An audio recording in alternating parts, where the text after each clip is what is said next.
Blamo hyperpoga.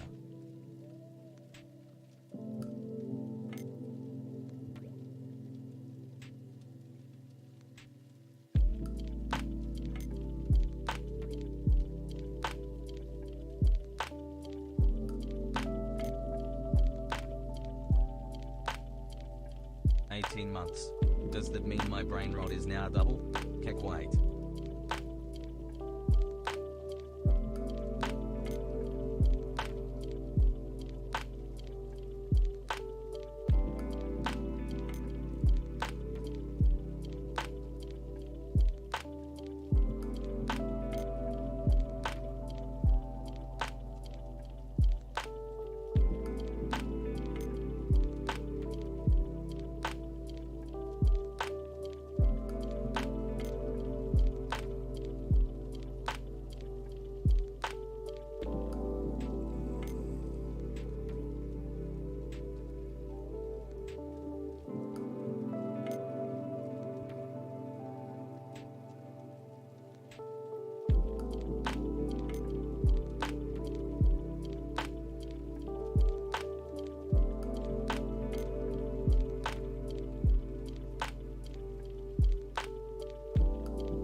Hi chat. Love dance.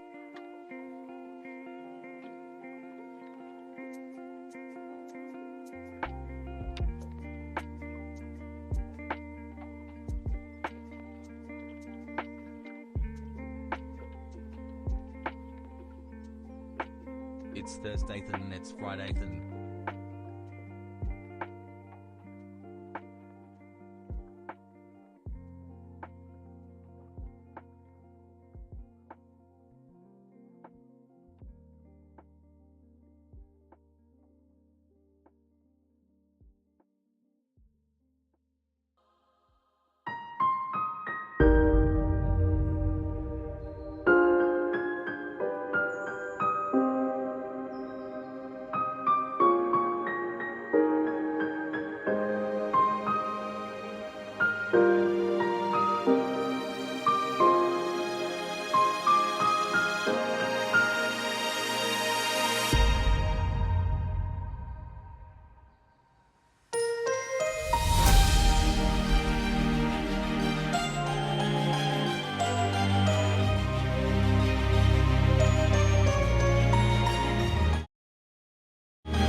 What's going on, everybody?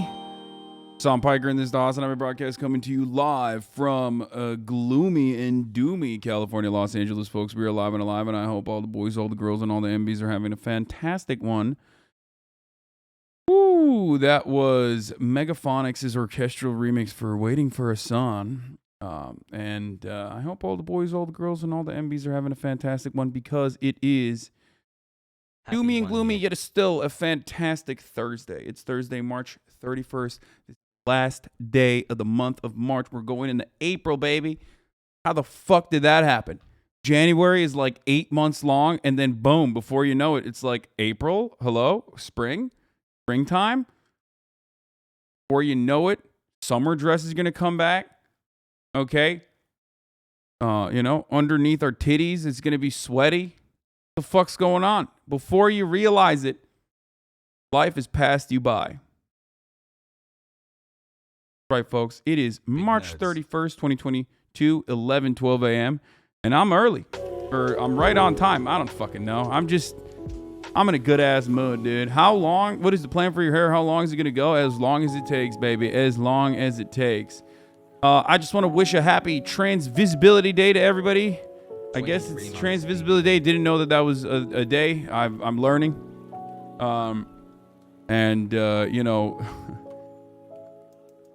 Obviously, things are not going so well for the trans folk here in the United States of America, the most woke country on the planet. Obviously, we'll be talking about that in a little bit as well.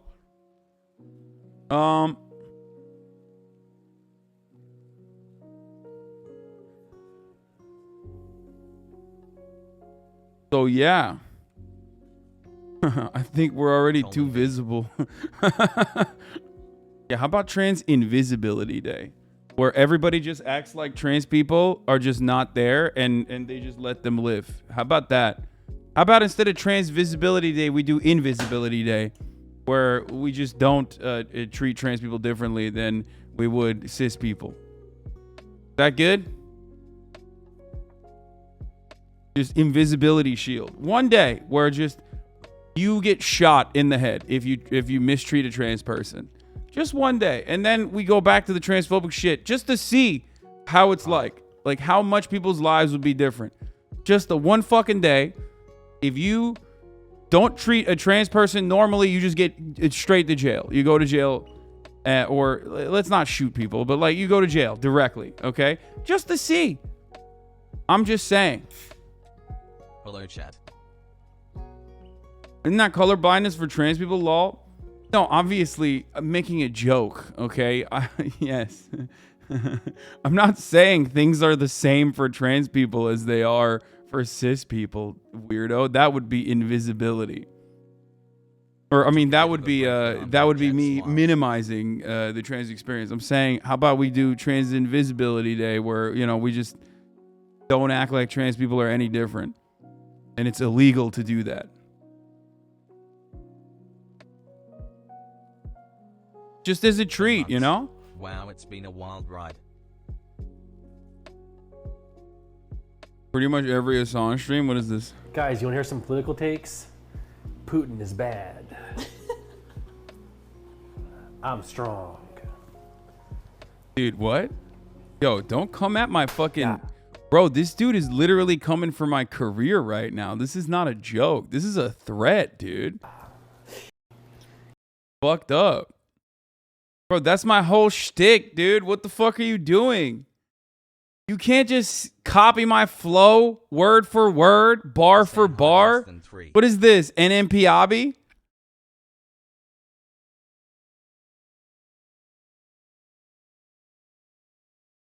Only problem I got is not enough rings, but hey, pretty good other than that. I mean, he's popping off, dude. I mean, dude. I bought new pearl, by the way. I think these are real pearls. I bought it on Amazon. I hope they're real pearls because the other ones are so janky. Like So here's the thing, though. Here's what I don't understand. So I bought these sons of bitches. Okay, hold on. I'm going to show you something. I got these pearls at Urban Outfitters, okay, on the internet. I'm going to... Here, let me just do cam 2 here real quick. Maybe it'll be better. So, you can't probably see the discoloration, but damn, this looks so much. This feels so much darker now that we're used to the exposure on Cam 1. Anyway, these are the pearls I had gotten from Urban Outfitters, and basically the discoloration has already happened like a long ass time ago. It's not real. They're not real pearls. They were like I think $50 or some shit.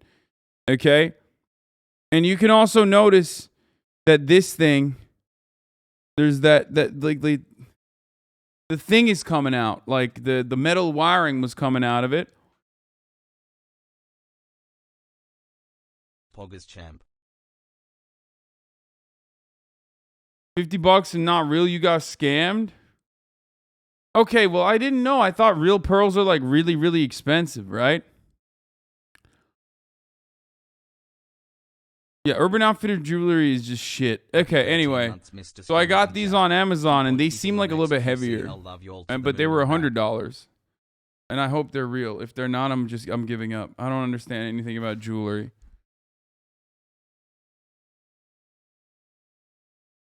You want to figure out pearls are real? Rub two pearls together, and if they slip, it's plastic. But if it feels rough and they scratch, it's pearls. Don't listen to chat.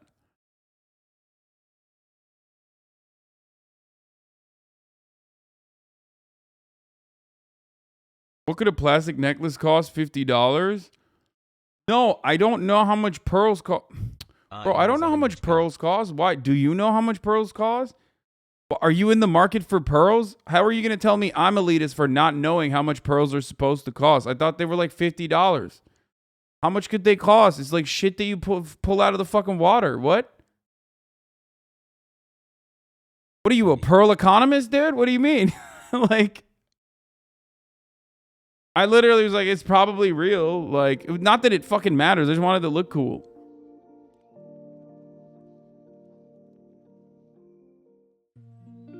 This is not like a how much can a banana cost $10 moment, okay? I know you wanna turn it into that, but like not knowing how much pearls cost is literally the fucking it makes me closer to the working class than the way you're making it seem, you fucking weirdos. Champagne socialist doesn't know how much jewelry costs. What the fuck? Let's go.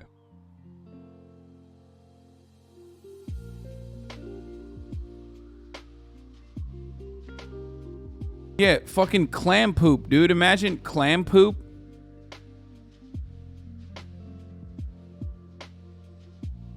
Good day, Big Hasan. A wild pearl will be worth more than a cultured pearl. However, on average, a pearl's value ranges from 300 to 15. What? Yo, that shit's crazy. 300 to 1500?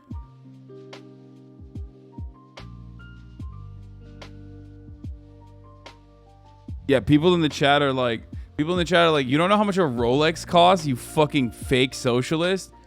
How dare you? The Rolex is the fucking, I mean, the Rolex was the watch of the proletariat, actually, originally. It's not anymore, but it quite literally was back in the day. So that argument would hold weight, actually. Except it doesn't anymore. Explain? Rolexes were like the original Rolexes were offered to people as like pension, you know, as like your gold Rolex you got as your pension program after fucking putting in like a shitload of time at a company. Like that was a marker for the average worker's retirement. You know what I mean? It's gone now. Gone are those days. But yeah, originally Rolexes used to be like still very expensive, obviously, but never to the degree that it is now. And pretty sure, yeah, you would get like as a marker for your pension, you would get a gold Rolex. That was what companies would usually offer. 9 months sub. May God help our soul, preg. All you get is a watch? Bitch, you get nothing now. What do you mean? At least you got a watch back then. At least back then you got a watch and a pension. You get nothing now. You get a fuck off. What do you mean, dude? How and why do you know this? What do you... Dude, I know so many useless things. What the fuck do you mean? What I do? Hello? Bisexual pride, bisexual pride, bisexual pride, bisexual pride, bisexual pride, bisexual pride. This was a plot point in Speed. The Gillian uses his gold retirement watch as a bomb timer.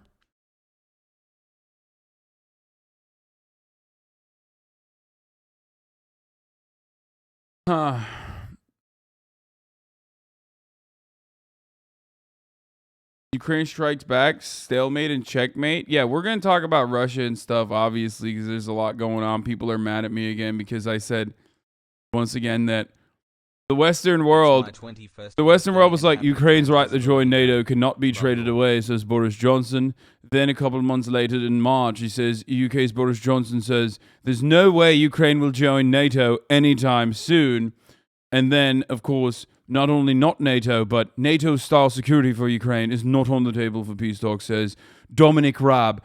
The rebuttal, of course, comes after the Ukrainian negotiator said the West should act as a country's guarantor in a deal to ward off any future attacks. So they won't even give security assurances. We're gonna get into that right now. Actually, fuck it. Let's just do it. Let's pop off. Let's get right into it. There's nothing going on in my life, in my personal news or anything like that. I've been watching Attack on Titan season 3. Gonna try to catch up to Attack on Titan, hopefully soon. So, you know, I don't want to hear trans liberation now. I don't want to hear from a single one of you about how it's like fascist or whatever. I don't care. Like, I literally don't care. I like it, okay? I don't care. I like it. I don't care. Stop yucking my yum, okay? I guess I'm a fascist now. Shut the fuck up. But also, if you are going to sit here and be like, actually, Attack on Titan is not a mecha anime, then you're also wrong. Like, it's literally, you're also wrong about that too, because it's 100% flesh mecha. It's flesh mecha. Titans are flesh mechas. I'm right. You're wrong. It's fine. I'm the anime expert. You're not. And also, you're a weeb, but I'm not a weeb. I'm an anime expert, but in a cool way. And you are whack and nerdy. And that's the way you like anime is weird. The way I like anime is cool. Okay. All right. Not a weeb, though. Okay. Let's fucking blast off. What the fuck did Daniel Radcliffe do? Is he naked again?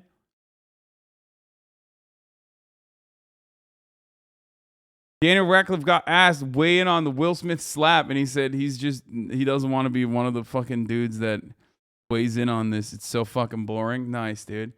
Nice.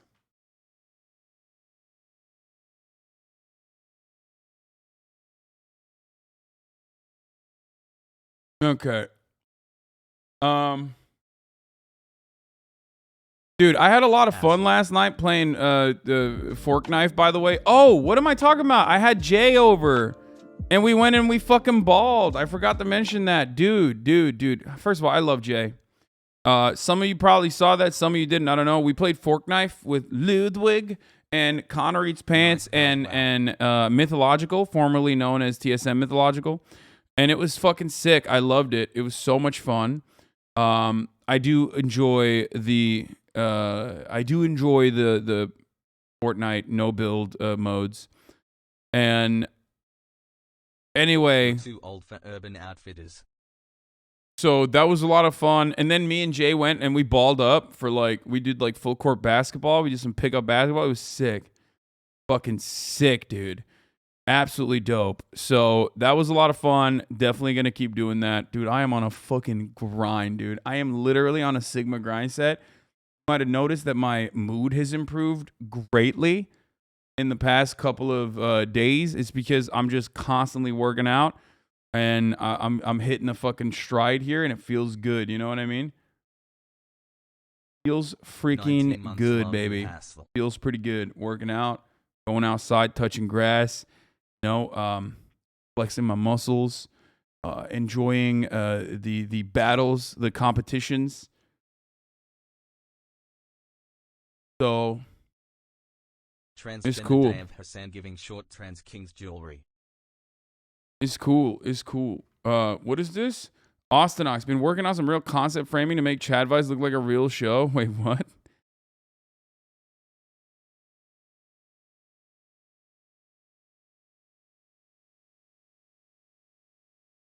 You don't think people will like the NFTs? What if we say it's for Ukraine? No, dude, it's not a good idea. What the fuck? That graphic is fire, by the way. Thanks, man. That's a real message. This is not a real message. What a fucking lie. Dude, come on, bro. Are you serious? Transgender pride. Are you fucking serious? Austinox. Christ. Always trying to cancel you. You know what's really funny? I was talking to Jay about this. This part I will reveal. But he thought all the memes about me were real, dude. I forget that a lot of people don't know me like that. They're not in my fucking chat nonstop. So he thought for example, he thought oh, I'm having sex all the time and I'm just Ubering women. Because I think Will fucking memes about that nonstop, or Cutie as well. So 16 months, let's go. Hassle. I'm just always putting him in Ubers or some shit. And I was like, no, dude, what the fuck are you talking about? I love that. I love when people go, you are though. Yeah, totally, dude. I am. Pearls? Next, you're telling me you Will and Cutie definitely both say that all the time. All the time, dude. They gotta stop. I was one of the Uber drivers. It's true. I'm one of the women. You are after stream. Why do you deny it? Dude, you guys are psychotic. Will did stop that meme a long time ago, to his credit. He's been straight up about you on stream. I know, but it stayed. It fucking stayed, dude. What is this? What's up? Oh, I watched a part of this and then okay, we'll look at this in a second. After a 12-hour stream, all Hasan wants to do is spend time with someone new. Yeah, dude. Yeah, I do my 10-hour streams, okay? And then instead of eating, okay? Instead of eating food and watching some fucking TV shows and then passing the fuck out after jerking off, I'm just having sexual intercourse and that's it. I'm having sex and I'm Ubering people. Okay. Cutie Jelly, thank you for the 521 gift subs. Don, those rumors favor you to look like a man with confidence? No, I don't like that. Who's JJ? Fucking no.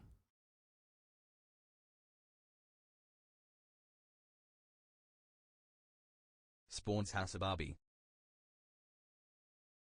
Why are you acting like having sex is hard? Having sex is difficult. CEO of Uber here. Reminder, you should not be ordering rides that you are not present for. Not only is this unsafe for the rider, but the damages or problems that may arise will be reflected on your rating. Thank you. Anyway, the reason why we were... Oh, I forgot. You're 30. Having sex with you is probably hard. Okay, shut up. You're not supposed to attack me, okay? Can we not do that? All right, let's just... Let me fucking blast off, goddammit. Okay, that's what I'm doing. All right. Russia, Ukraine, peace talks and demands not met by UK security guarantees.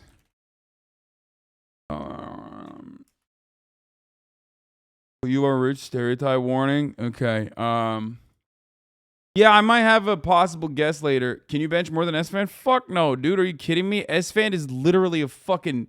He played football, dog. Do you know how fucking strong that man is? Of course I can't lift as much as S-Fan. That's an insane question, but thank you for thinking I could. He fucking puts up like... Dog, he puts up 400 pounds and shit. That's a funny meme. I'm going to use that. How much can you bench press, squat, deadlift? Well, I'll tell you this much. I mean, I did a fucking reverse pyramid earlier today on my squat, and it fucking murdered me, okay? It murdered me. I did leg day earlier today. I am so tired, but in such a good mood because of that. I started off with 135 for 20, and then 15 for 185, 10 for 225, and then 5 for 285.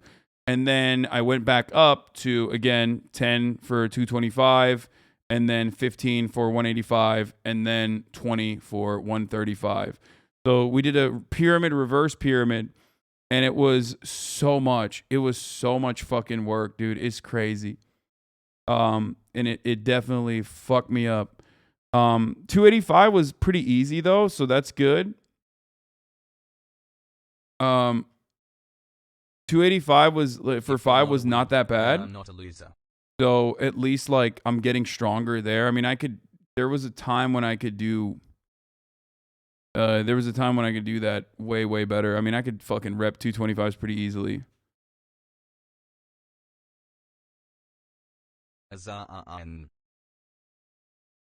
Omani dude on the bus just noticed me watching you and told me he's a fan. He's studying to be an engineer here in the States. Fuck yeah, dude. Good luck.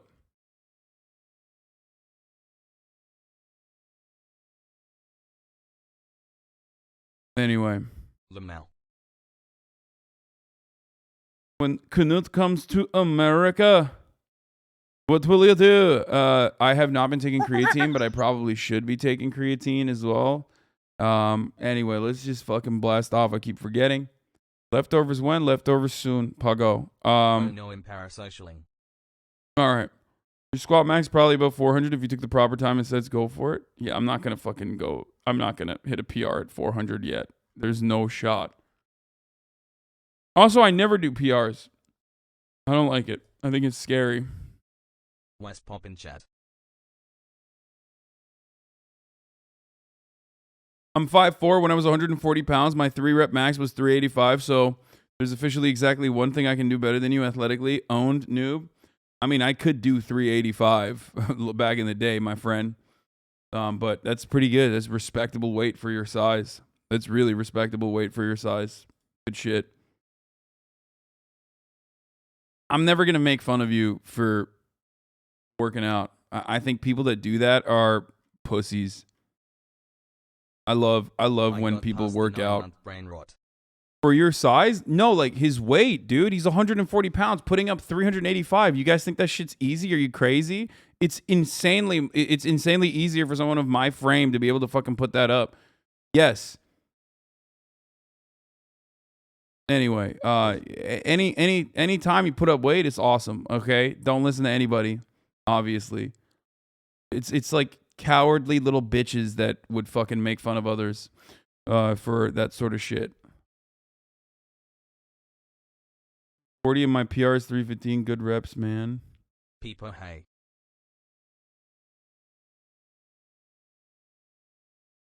Anyway, all right, let's do it. There's a lot of like let me know videos and shit like that. There's a lot of cool videos out there that we're gonna look at. But let's do it. Lots of new updates from the ground.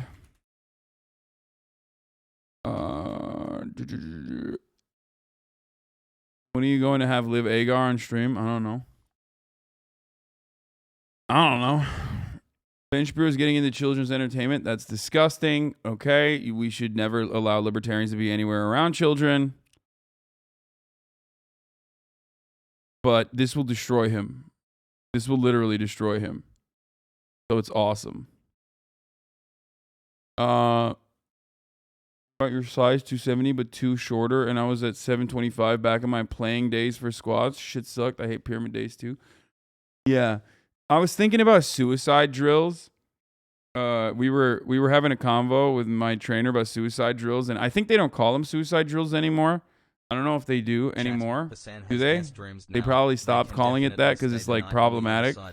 But what are they called now, actually? Unalive drills? No. They're called 32s. Just self-harm drills. 9 months, baby. The funniest part about it is that like it is literally the worst kind of exercising. Like they call them lines now. It's the worst. They are literally the fucking worst exercises. Like, and I was thinking about that. I was like, damn, dude, that shit really sucked. And I used to have to always push myself at basketball, like basketball practice. Like I had to do that. I was the fattest kid on the team. I was always at the end trying to fucking catch up. Just the most embarrassing, awful thing, right? And now I push myself all the time to limits that I don't want to go to, and I enjoy it. I wish I had this kind of attitude about working out back then. I could have probably been a way better basketball player. I had the makings of a varsity athlete. You know what I mean? Anyway, they call them stinkers too, which is hilarious.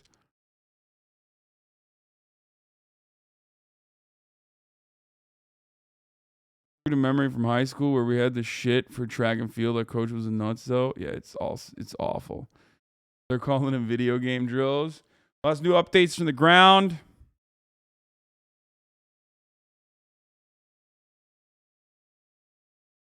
Everywhere. Redhead Shanks will end the war. Just you watch. New React vids galore. Get in now.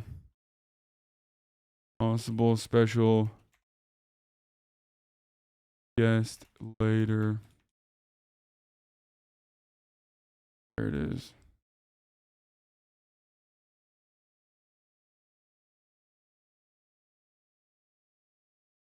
I mean, dude, I get why they're called suicide drills, though. That shit was, you know, I missed so it did many make you want to streams go this summer. I was out on a of the live. country, but I'm so happy to be back, Hassel.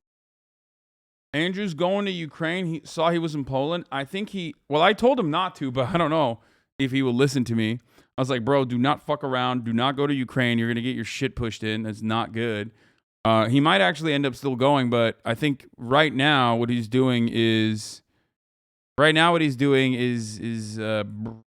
just talking to the refugees. I think that's what he was going to do. He told me he's going to hit me up in like a couple days.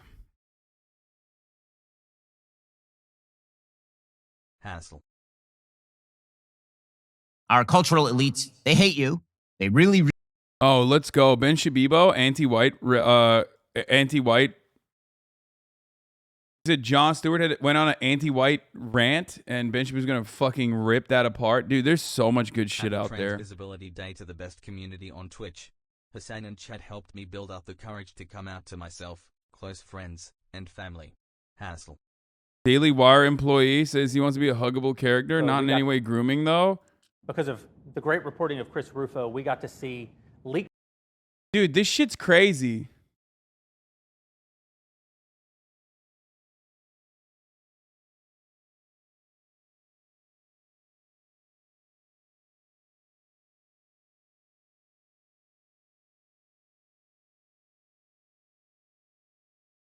Oh, wait, I added. Also, the Daily Wire is doing some shit with kids, and that's mad sus.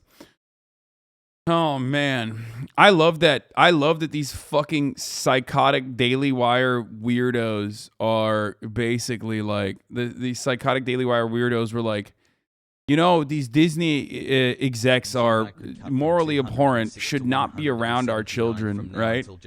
And then they fucking turn around and they're like, they're doing brainwashing at Disney, so we should actually do brainwashing. Like, we'll show you what real brainwashing looks like. Also, blast this off. Blasting off. Here's the fucking top of the not top of the hour. What am I saying? This is not even an ad break yet. But I could fix him, but whatever is wrong with him is way funnier. Said somebody. I don't know. It's a funny meme though. I like it.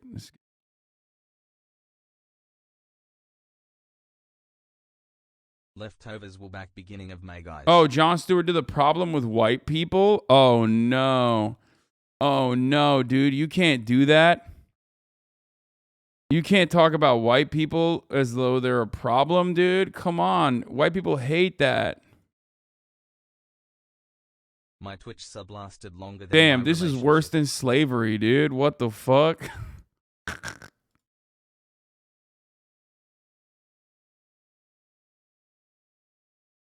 None of us have any Twitter followers. Chief, your efforts are futile. It doesn't matter. Hey, the Macy is with a playlist. Thank you. Woof.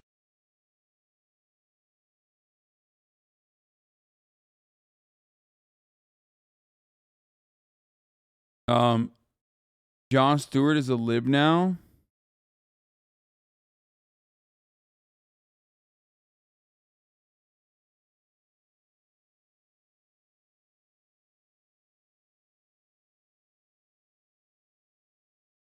Anyway, the problem with white people is that they steal the concept of the TV shows from POC folks. What? I think it's funny that you know, they literally were like, this is propaganda. Disney's doing propaganda. Disney's doing propaganda for children. Like, I mean, first of all, there's no content that's apolitical, okay? Just make better content. But they're not going to, so I don't care. Like, this is actually pretty funny and awesome, and I can't wait to watch all the fucking dumbass things that they put out. Okay? And it's great. Like, they're literally going to try and do this fucking propaganda for kids, and it's going to suck dick. So, it's great. Hey, Hussein, incredibly exciting news. And especially if they're dumping $100 million. That's awesome. Because of the great reporting of Chris Rufo, we got to see leaked footage from inside Disney of high-up Disney employees saying things like, we have a not-so-secret gay agenda. Saying things like, I love this because it's like, the gay agenda is what? That like we should have more representation of like LGBT characters openly in Disney shows when they exist in the real world? Is that the gay agenda? The gay agenda is to exist.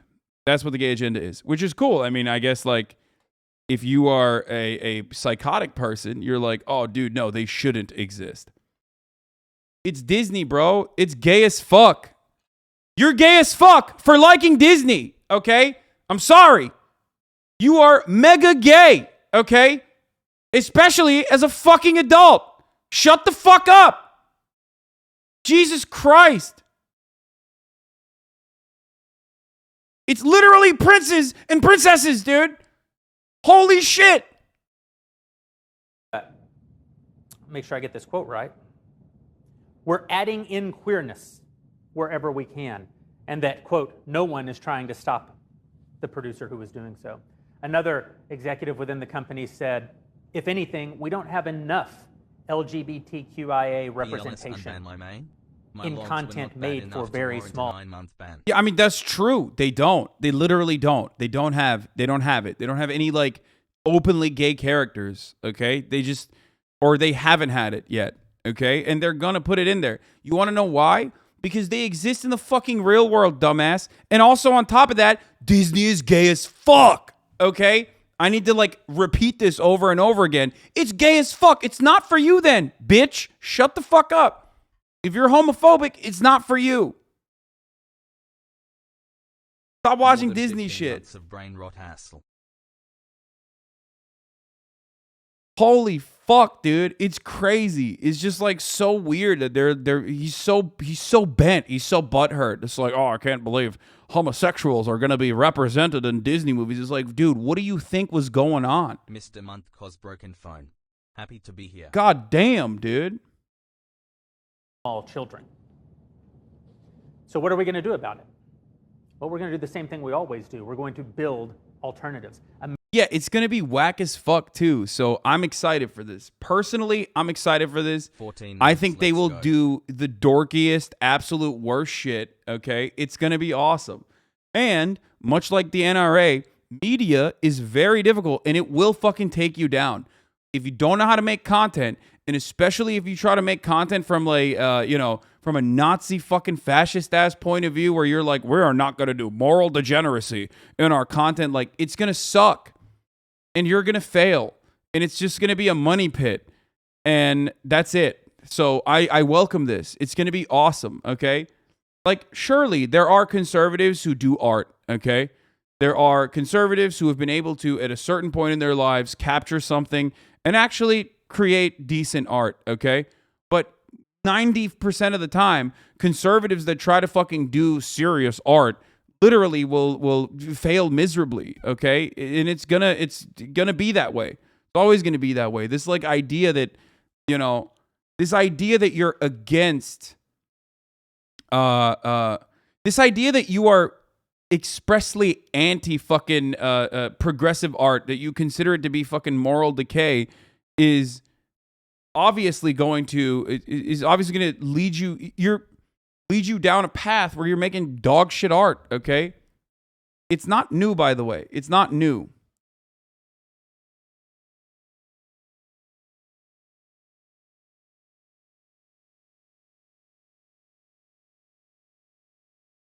Actual fascist take by them? Yeah, I mean, this is not new. That's what I'm saying. Like, if you understand the history of fascism and art, you will understand that, like, for a very long time, fascists, first of all, love aesthetics. Fascists love aesthetics, okay?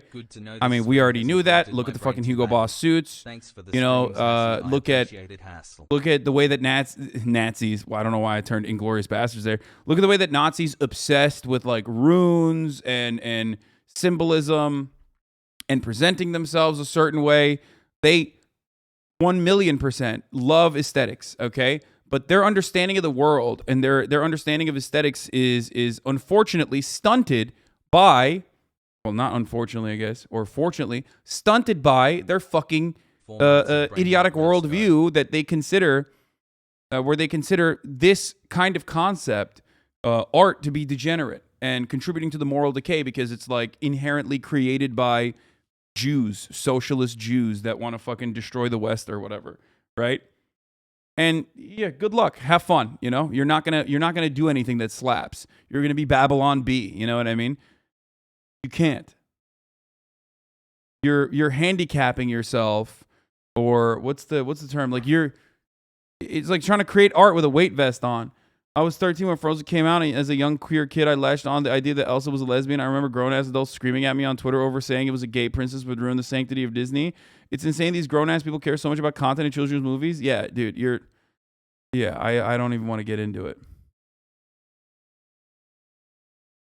As a straight man, I don't have male friends because it's borderline homosexual. I haven't watched a Disney movie since Mulan. I miss when they enforce strong male stereotypes like that kids could look up to. Nothing but strength, heroism, and what it takes to be a man. I don't see why masculinity like that is controversial. Yeah, Mulan. That's when men could be men. You know what I'm saying? Like Mulan. That's right, brother. Thanks, Didn't watch the second half of that or the first half. I just saw the fight sequences and I thought to myself, that's a man right there. That's a man's man.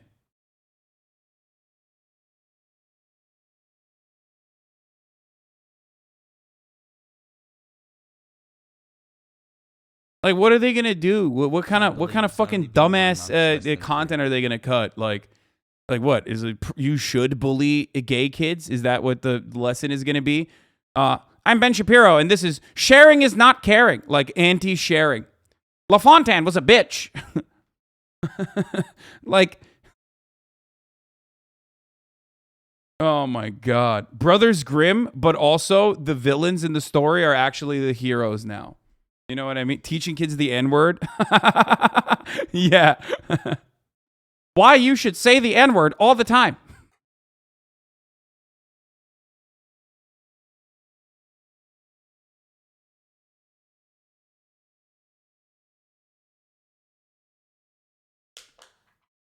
Sharing is socialism and socialism is bad. Exactly. No white lives matter. Oh, that's awesome. That's awesome. That's dope. Exactly. Keep them coming, boys. A lot of Disney villains are gay as fuck. Yeah, that's the thing. Like, what's that? The fucking the Ursula? Like, she was serving cunt. Okay, isn't that the term for it? Serving cunt. I mean, come on, dude. Half of Disney is queer coded. It's gay as shit, dude.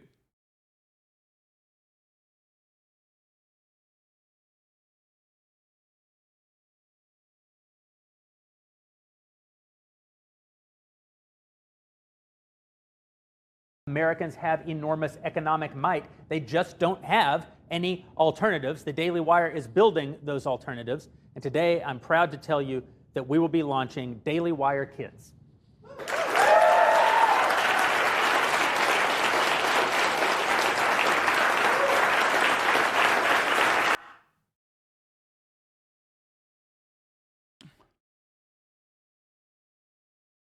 Because of... That's awesome, dude.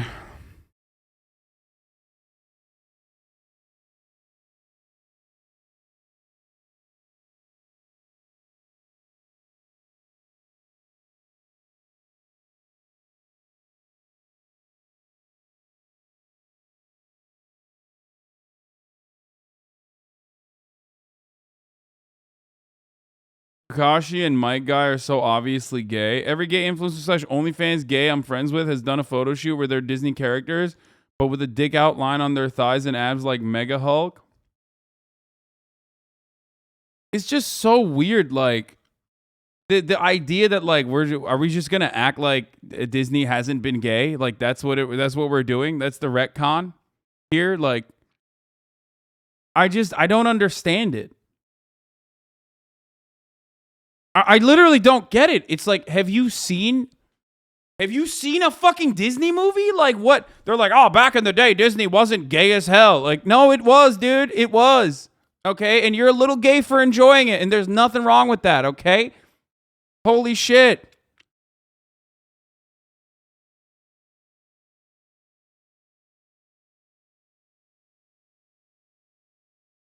But again, I can't wait for this shit. I can't wait for... Oh, Disney was racist as fuck. Yeah. Oh, for sure. That was... Yeah. Oh, yeah. Oh, yeah. I mean, it was... They were gay and racist. For sure.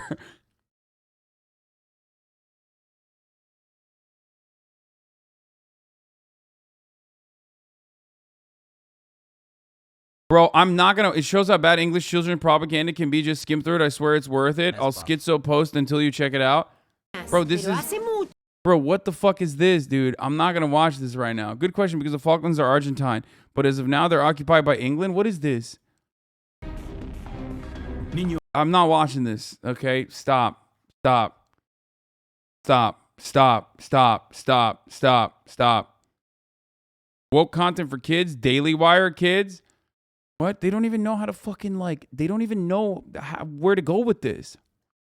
Also, why does this straight look like, bro, this literally looks like, this straight up looks like a B movie from the 80s that where like a fascist leader is like delivering a 1984 style speech, okay?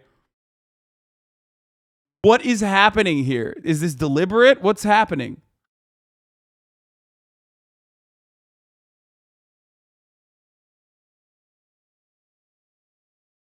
Hi. Are they... Oh my God. You don't know that Wait, Prager, you already does a children's show? Hey, Shut the fuck up. Big Joel is such a better leftist than me because he just looks like he needs a shower all the time. Okay, we got to watch the original content now instead of his take on it. I really need to see this.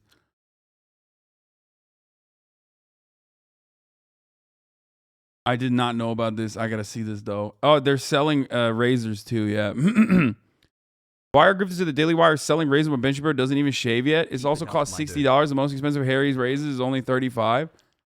Dude, it's awesome. They're doing the same shit. They're literally, finally, they're fucking doing what these capitalist corporations have been doing since the beginning of time, which is like when they actually create a product and then gift wrap, some level of like woke culture around it.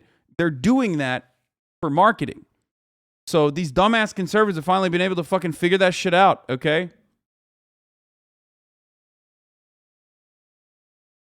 Leo and Layla's History Adventures of President Ronald Reagan. Fuck yes, dude. Oh, I can't wait to watch this shit. Like a Hitler Youth channel. The Third Reich had a radio station for Hitler Youth, so this is similar. Yeah. Yeah. By 1945, the Hitler Jugend included almost every German boy in the Reich. Hundreds of thousands of girls were incorporated into its sister organization, the Bund Deutsche Mädel. The physical and mental training of German youth was one of the Nazi Party's greatest priorities. I mean, that's exactly what this shit is. Oh, you got all of them? Fuck yeah, Weeby. Let's go, dude. Let's fucking go, dude. Also, 94,000 views. Dog shit. Actual dog shit. Can't wait to watch all of this. Oh, let's go. The Founders Kit. So this is what they're selling. Instead of Harry's razors, they were like, yo, this sucks. Walt Disney was a Nazi? Yeah, we know, bro. There's old news. Okay, I know he was.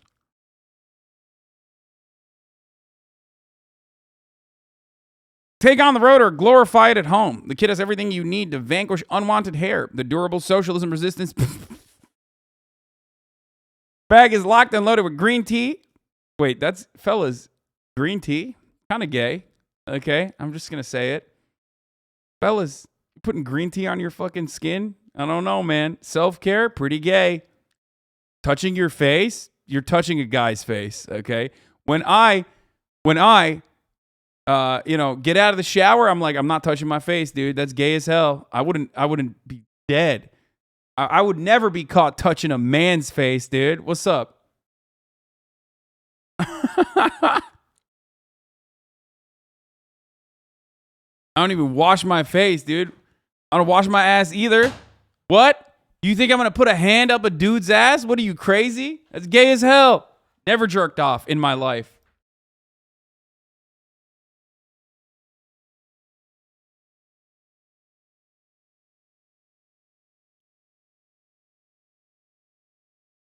Here's a full razor commercial from TikTok. It's a cringe must-watch. Do you remember when there were two genders and only 1.5 of them had to shave their mustaches? Okay, they're definitely working with some fucking... They are definitely working with a marketing agency. They didn't do this on their own. This is not internal. They 100% are working with like some fucking whack-ass marketing agency because this is the exact same kind of whack-ass ad that you would have seen in like 2014, okay? What the fuck? Oh, hi. Whoa! What was that? I'm Jeremy Boring, CEO and God King of the Daily Wire. Harry's Razors used to advertise on our shows. They're a great product, and we were happy to do it. That's before some peon who works for me went and said that boys are boys and girls are girls. And that was just too much for Harry's. They condemned our views. Views held by millions of Americans and virtually every human who's walked the planet. Dude, this is so funny. Yeah, he did say God King of the Daily Wire. This is awesome. They're gonna fucking destroy the company. It's great. I love that. It's just they have an unlimited faucet of money usually from other conservatives because they value propaganda, unlike dumbass leftists who literally look to me as like some fucking piece of shit for simply just doing propaganda. You know, because the leftists are fucking idiots and they're stupid and losers and they will always lose for this reason.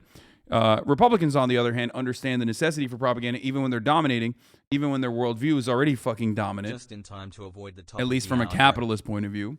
So they basically have an unlimited propaganda machine or unlimited faucet of money for the propaganda. But hey, listen, you know, ultimately they're still going to die out because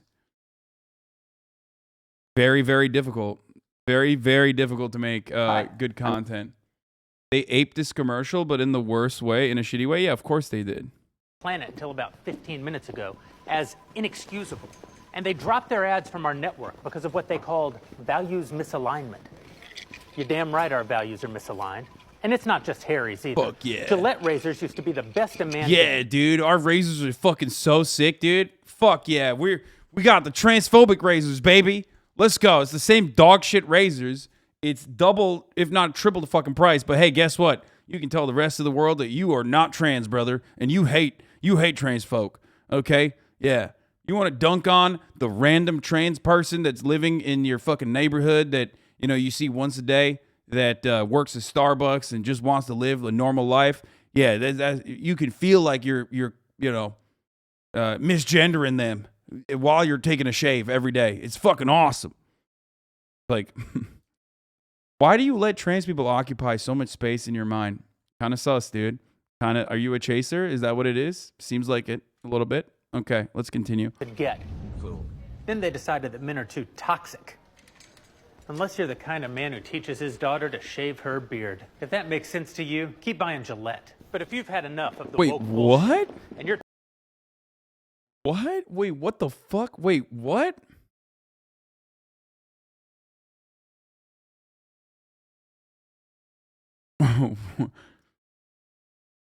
Does he think women don't shave, by the way? Like, maybe not always their face, but this man has never been around women, dude. tired of paying companies like Harry's and Gillette to hate you?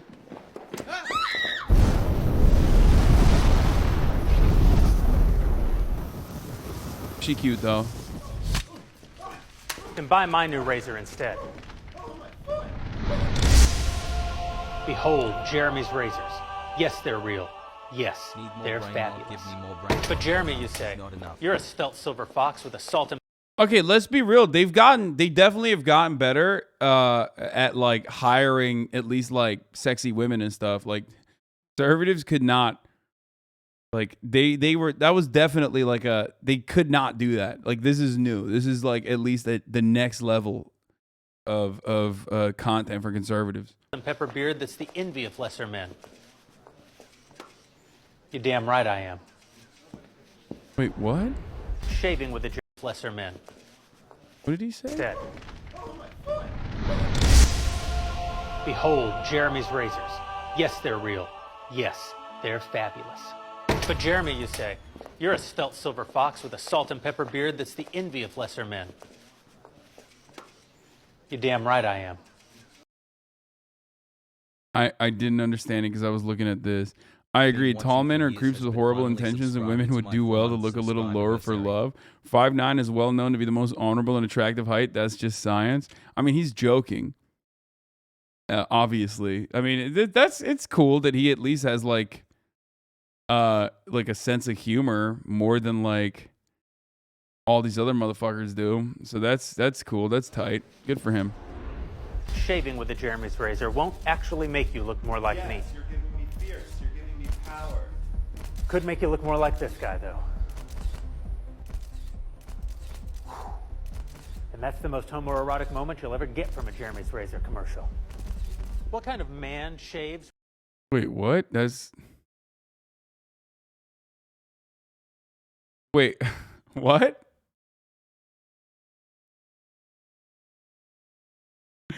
What is happening, dude? What's going on? Did you just say no homo? Like, after wanting to touch a muscular man? What's going on there? What the fuck?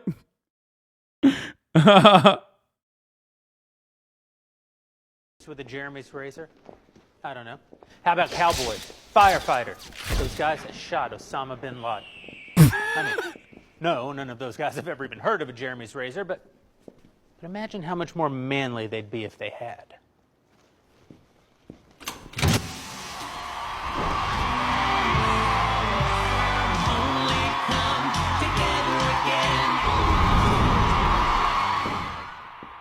Right now, you're Whoa, Michael Knowles cameo, dude.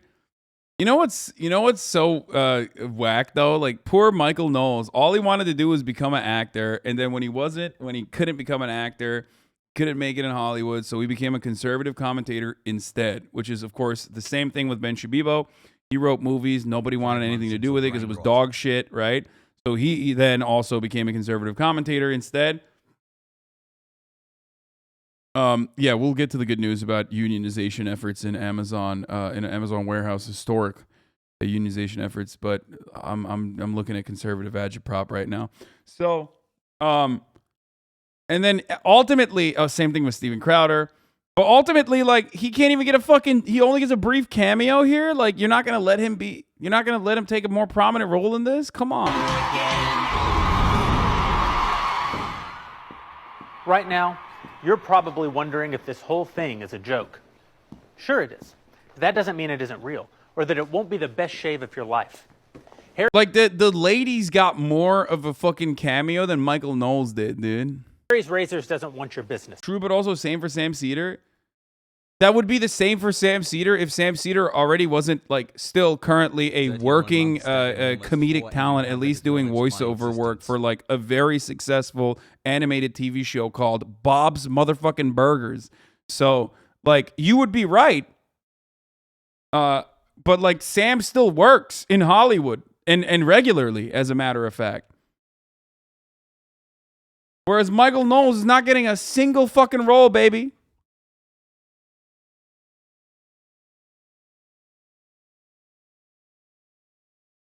Sam Cedar was in Sex in the City. Yeah.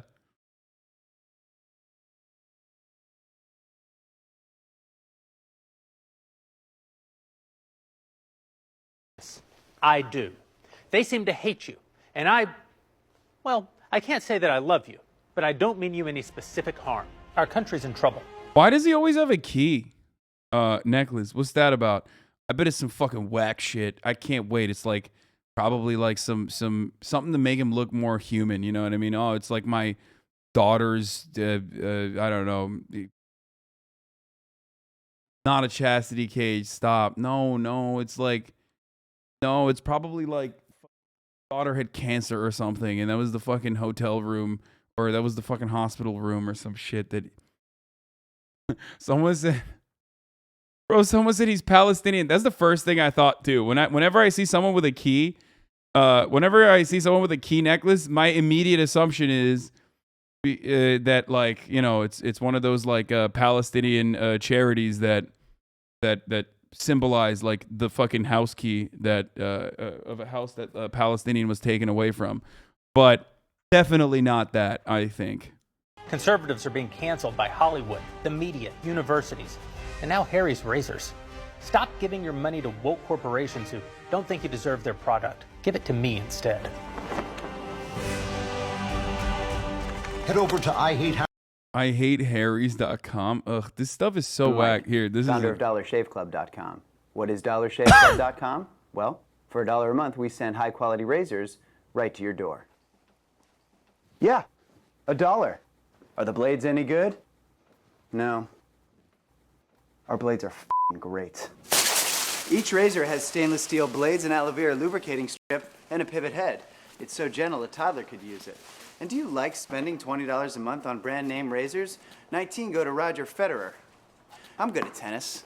And do you think your razor needs a vibrating handle, a flashlight, a back scratcher, and 10 blades? Your handsome-ass grandfather had 1 blade and polio. Looking good, Pop-Up! Stop paying for shave tech you don't need. And stop forgetting to buy your blades every month. Alejandro and I are going to ship them right to you.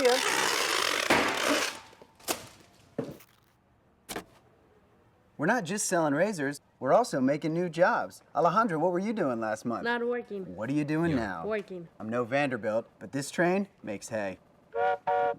So stop forgetting to buy your blades every month and start deciding where you're going to stack all those dollar bills I'm saving you.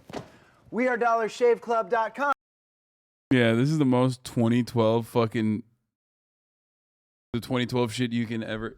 The other ad was better. Dog, this literally is 10 years old.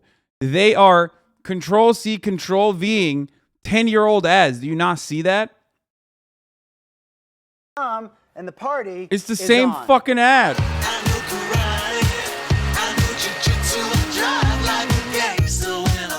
Anyway, so basically, I mean, this is like, yo, conservatives are in their epic bacon era, okay? They're following the memes and they're following culture by like, 10 fucking years behind. So they've caught up to the epic bacon era and they're doing like 9gag memes and shit, okay? That's what it is. That's what's happening. Yeah, the Norval Bacons at midnight or whatever, exactly. What's up, Blastoise? So, that's what they're popping off with this shit, even though this does look straight fascist, okay? This looks straight fash, bro. What is this? What the fuck is going on here? You couldn't figure out like a different... I mean, this looks a little intentional. They're really running with that aesthetic, I think. They're like, yeah, the Bash, they had a good idea. We're going to do the aesthetic thing. So, yeah, they're time-stamped. If this is not the gay shit Daily Wire did, I'm not sure what it kind is. of man shaves with a Jeremy's razor? I don't know. How about cowboys? Fire. Oh, they deleted the main. Oh no, they didn't. Yeah, no, it's still here. And that's the most homoerotic moment you'll ever get from a Jeremy's razor. So the thing is, like, what's really interesting about this is like they're in there. They're also like admitting gay people exist. You know what I mean? So like, maybe it's just the CEO, but. Like, they're willing to make jokes like that, which is cool. Which is cool and interesting if you think about it. Anyway, so Daily Wire is doing some sus shit with the kids. They've gotten $100 million that they're pouring into kids' entertainment, okay? And it's going to suck. So it doesn't matter. And we will enjoy it. We will watch it. Like, people that will... I hope that liberals don't bite the bait and like actually turn this into a big deal by being like, oh my God, this is terrifying. They're going to brainwash our children. Because what I have to say here is just sit back, kick it, relax, enjoy the fucking show. They're just milking fucking billionaires and millionaires into... They're milking billionaires and millionaires into giving them money so they will fucking make like dog shit shows that will suck. Good afternoon, chat smile. Okay. The Daily Wire is planning a significant push into kids' entertainment with what it says will be a minimum of $100 million investment over the next 3 years. Why it matters, the move executive says in response to Disney's positioning on Florida's parental rights education bill known as Don't Say Gay Bill. Disney has begun to speak out about the bill in response to backlash that it didn't proactively denounce it initially. Who cares? Disney also literally funded all the politicians that advocated for the Don't Say Gay bill. So, that's another part of the story that you rarely ever hear. Americans are tired of giving their money to woke corporations who hate them, said the Daily Wire CEO Jeremy Boring in a statement. They've also made a bunch of movies. Earlier this year, the Daily Wire told Axios 12-month revenue hit $100 million for the first time in January 2022, up from roughly $65 million for the full year in 2020. Jesus fucking Christ. That is way too much money, brother. Holy fuck. I don't know how the fuck they are sustainable and actually making money this way. Details, the investment will go into building a line of live action and animated children's entertainment. I mean, this will destroy them. This will destroy them like it destroyed the NRA. Remember that the NRA was not destroyed by, like any organized campaign or even the fucking... district attorney, the Southern District Attorney of New York. It literally was originally destroyed by NRA TV because consistently making content is very difficult. Now, of course, the NRA did not know how to consistently make content, so they had a really bulky operation, whereas Daily Wire does know how to make consistent content, at least at a price point that makes them, I guess, make money. or generate some revenue.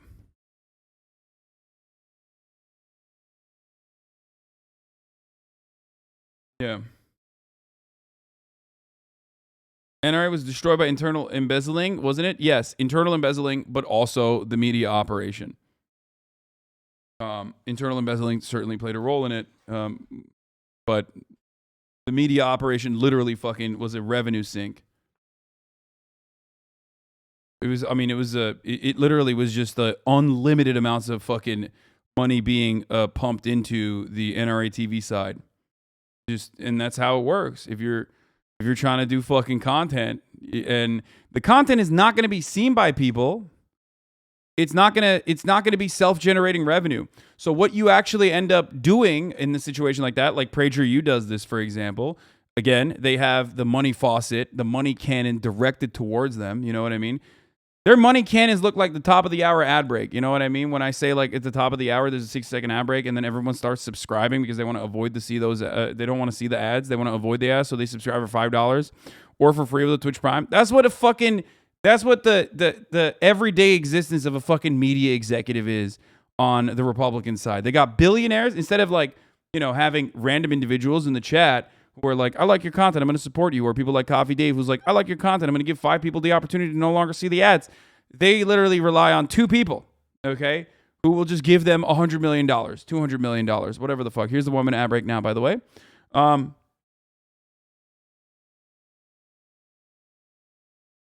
You never get tired of the Pago spam? I live for it. Fresh and Fit are saying we are ducking them. Dude, I want to debate them so bad. Don't do this to me. Don't show this to me. I'm gonna lose my fucking mind. I get horny thinking about debating them. The 5G vaccine for the QAnoners. Thank you for the 5 get the subs, and Coffee Dave. Thank you for the 5 get the subs as well. Yeah, but as I was saying, like PragerU, 2 oil barons literally fucking fund a big chunk of their operation. Daily Wire as well. Okay. Or I guess Daily Wire is like a little bit different though, because I think their content does get eyeballs, so they're able to make a lot of money off like Facebook revenue, all this other shit. But PragerU, for example, doesn't need to generate revenue. Their content doesn't need to be self-sustaining. 5G vaccine for QAnon teens. Sorry. Coffee Dave, thank you for the 10 gift subs. So, what does PragerU do? And I'm going to show you this right now. This is like a children's show, right? This has 94,000 views but 33 likes. Why do you think the children's show that they premiered on March 11, 2022 has 94,000 views but 33 likes? Because they don't actually generate revenue at all. They're not making content for eyeballs. They're making content and they're spending additional money on advertising. This is not for real human beings to watch and enjoy and get lessons out of. This is content specifically made to make the rich people that fucking fund this operation feel like they're doing a good job, feel like they're actually spending money on propaganda. Just Lane, thank you for the 5 gifted subs. Invictus13, thank you for the 25 gifted subs. So that's the fucking beautiful part about this, is that I do this shit. I would do this shit for free. I do this shit funded entirely by individuals like yourselves. These guys would never do this shit for free. They do it because, you know, multimillionaires and billionaires fund them. And because of that, they don't have content that's self-sustaining. They don't have content that's actually good because it doesn't have to be good. Love you, okay? and chat. I unironically watched that when I was a kid. You watched baby childhood children videos? You would do this for free? Bitch, I did this for no money for the longest time. What the fuck do you mean?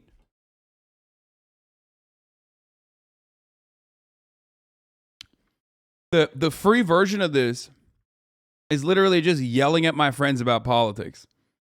Okay? Soapboxing it, which I did in the beginning. I know you might be new to leftist politics, but, you know, I've been fucking screaming this shit for the past 10 years now. Literally all of this for the past 10 years.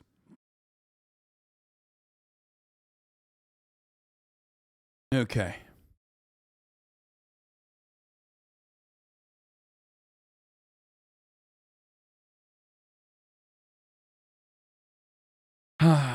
Be happy, nephew. I'll let you do this. Yeah. Okay. Remember hating you when I was a kid when you was at TYT? Oh, yeah? And amazingly, you're not jaded at all? I mean, I bet women slept with you just to shut you up. What? Michael Vladimir? You must have been fun at parties. I'm very fun at parties. How dare you? Love has. They're going to win the midterms easily. I mean, that's true. If I hear one more political expert say the Republicans are going to win the midterms, I'm going to lose my mind. What are they running on? Women as second-class citizens? Don't say gay. Don't be trans. Sunsetting Social Security and Medicaid. Taxing everyone who's not rich. Why would they win? I mean, because the other side is not doing shit.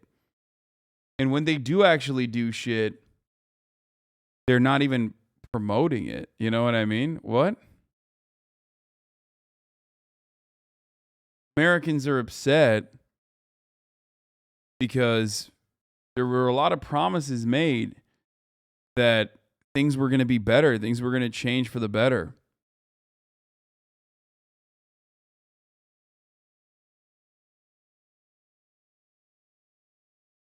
My dad was a Young Turks fan back in the day, and he thought you were annoying. He's dead now, though, so one less hater in the world. Am I right? What the fuck? Your dad went from a TYT fan to fucking Fox News? That's crazy.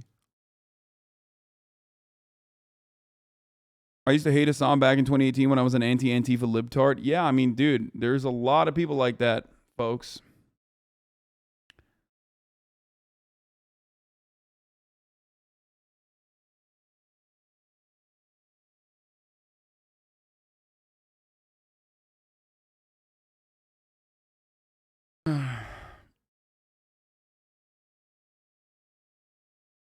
Daily Wire can shit out, played out repetitive reactionary fascist propaganda and gross $100 million. Then people will claim you're a grifter because just to get some of that abundant leftist money. Yeah, people are fucking stupid and you know, broken brained. If you're a leftist and you're like, yo, Hasan is a fucking grifter, Hasan has bad takes, Hasan is a fake socialist or whatever the fuck, you are so brain broken, I don't know how to save you, okay? You're gonna live in a world as a pathetic fucking loser who's dumb and stupid for the rest of your life. I'm sorry, it's the truth, okay? Literally focus your efforts on anything else, okay? Focus your efforts on anything else. And anyone who fucking turns around and says something along the lines of like, lol, you would never have your Ukraine takes if you were a grifter? Exactly, dude. Can you imagine? Oh my God.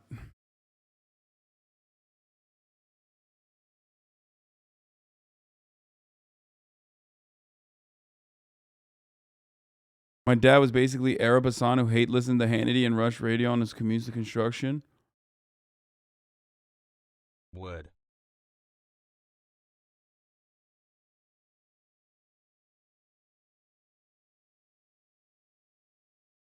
Bill Vog for the 11 gifted subs.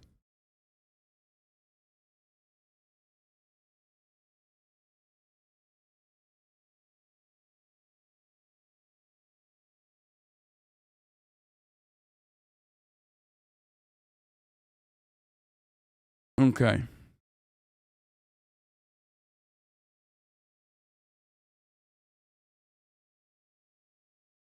Pog.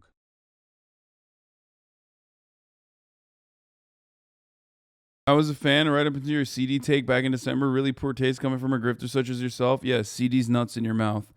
Got it. Fucking destroyed. Fucking owned.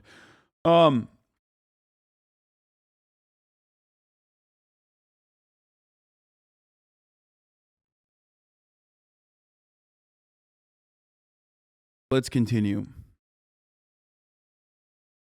My centrist dad had called me brainwashed so many times for watching your streams and being a leftist. Of course he did. What is this? North Carolina's officially. Okay, I don't care about basketball. I'm sorry.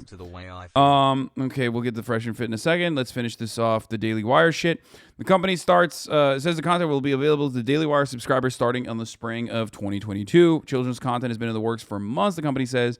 Boring, who also oversees the development of Daily Wire's entertainment content, has brought on Eric Branscum. What's up with these? Eric Branscum and Jeffrey Boring? Who's next, dude? Timbert villain? What the fuck is happening? Why are they all named like actual villains, dude? And Ethan Nicole of VeggieTales in the house and the Babylon Bee. Oh, Jesus, Babylon Bee. Big picture. The Daily Wire is pushed to respond commercially to political and cultural issues that resonate with its audience. Earlier this month, it launched its own Razor brand. To date, it sold over 45,000 Razor subscriptions in 7 days. Dude, oh my God, dude. We need to tax conservatives. We need to do a conservative tax. They're literally just spending their money on nonsensical bullshit like this, okay? They have too much disposable income, brother. Holy fuck. If you're buying like even more overpriced versions of like already overpriced razors just because it's like, you know, going to make you feel comfortable misgendering like a trans person or something every time you shave, I don't know what to tell you. Like, you have too much money.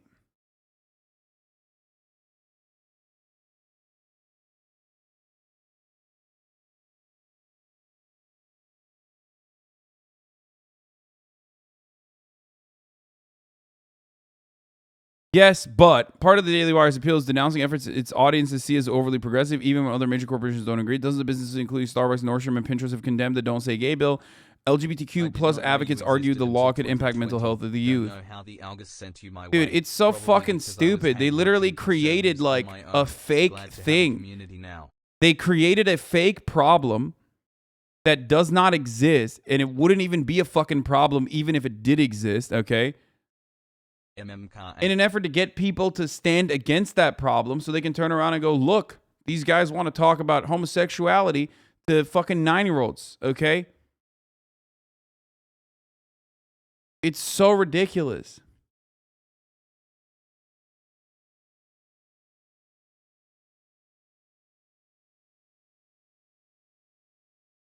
Yeah, that's what Republicans do all the time. They always create an outrage that didn't exist. Yeah, and they're very good at it. Also, this queen, Fox News hires Caitlyn Jenner as a contributor and commentator. Congratulations.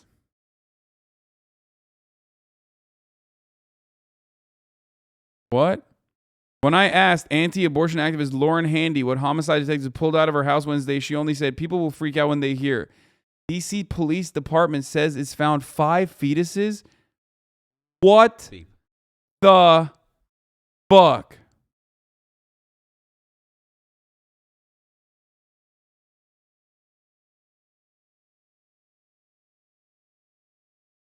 That's awesome. What a story.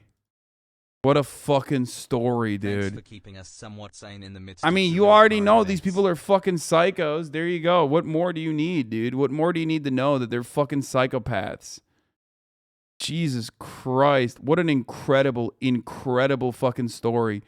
Oh my Lord. Dude, we have content out the wazoo right now. Let me see why fucking this man is banned from Bald Night Mondays. Guys, this is a video that I never thought I'd have to make. We're going to get back to the Daily Wire whiteness video in a second.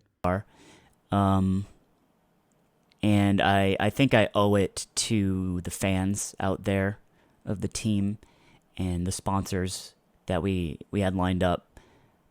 That's my teammate, dude. I'll just cut right to the chase. I am no longer allowed to compete in Fortnite Mondays, which is Ludwig's new weekly Fortnite event. What the fuck? Despite being a competitor and on his team last week. And the news came as a shock, for sure. Like news like this usually does, but even if you see it coming. But this was definitely unexpected. And you're probably wondering why.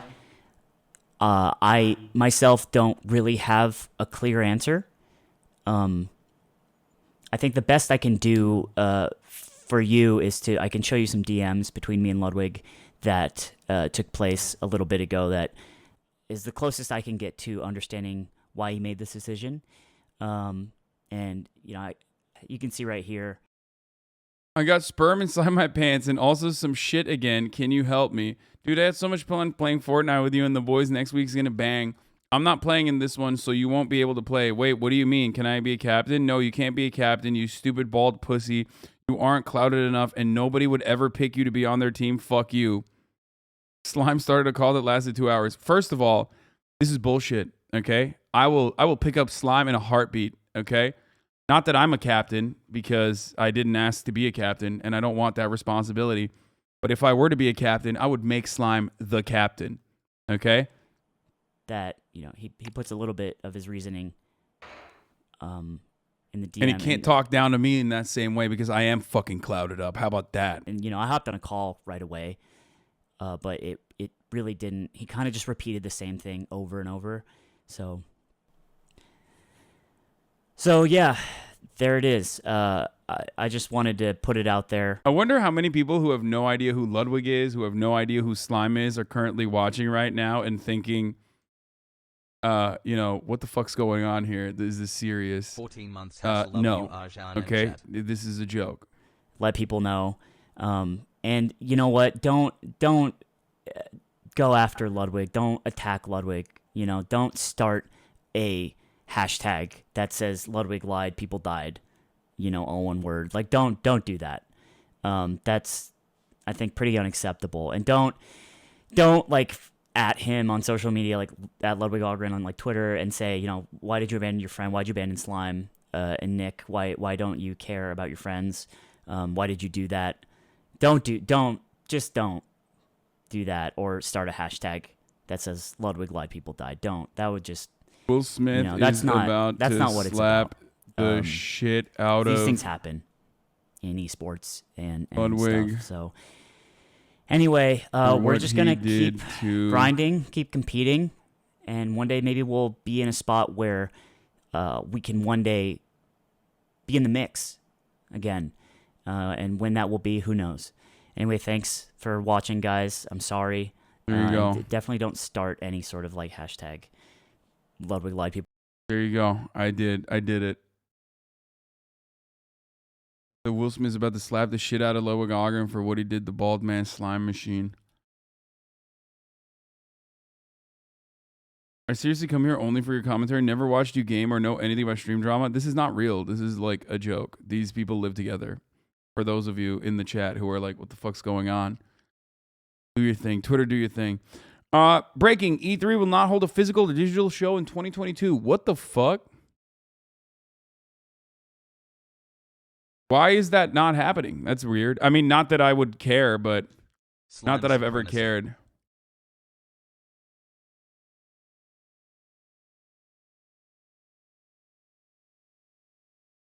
Wait, you mean to tell me Ludwig's pants weren't full of cum and shit? No, that was real. That part was real. That's why I wanted to specify that, like, the other part is a joke, because that part definitely was real. Like, as far as this goes, puts a little bit that part was obviously real, which is why I don't want you guys to think that the rest of it is real, because that 100%, that's real. Like, Ludwig's pants always full of sperm and always full of shit and sometimes piss as well. So that's why I don't want you to misunderstand the situation, because that's real. The other stuff is a joke. Yeah, he's just constantly leaking sperm, piss, shit, all of it. And also, it was, you know, that was days ago. So obviously, you know, like, no one would ever fucking put fake messages days ago on a conversation like that. Impossible to do.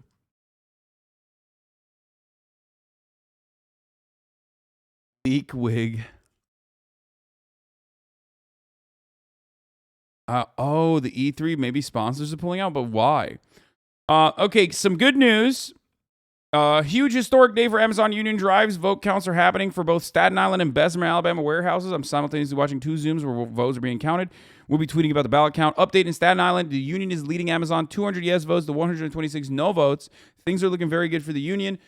Another update. Amazon Labor Union maintaining its lead, but I guess they're catching up a little bit here. 533 to 450. I am now at the NLRB offices in downtown Brooklyn where the vote count is happening, going to talk to union organizers. Just talked to leaders of the Staten Island Union Drive outside of NLRB. They said lawyers upstairs in the LRB vote count room are sweating buckets watching the union push ahead. Amazon has 6 lawyers. ALU has 1. This is historic. This will be the first ever distribution facility that ends up unionizing. And as you all know, when one fucking place gets the union bug, when one place catches the union bug, other places might as well. I don't think people realize how conservative Staten Island is, so this is huge. Yeah, that's true. Staten Island, much like Long Island, is an island that is just full of cops, okay? It's just where cops gather. That's where they live. And it's like you're not allowed to not be a conservative. Everyone's a thumb, and everyone the real island boys. So cops, firefighters, and nurses, and they're all QAnon. Yup. So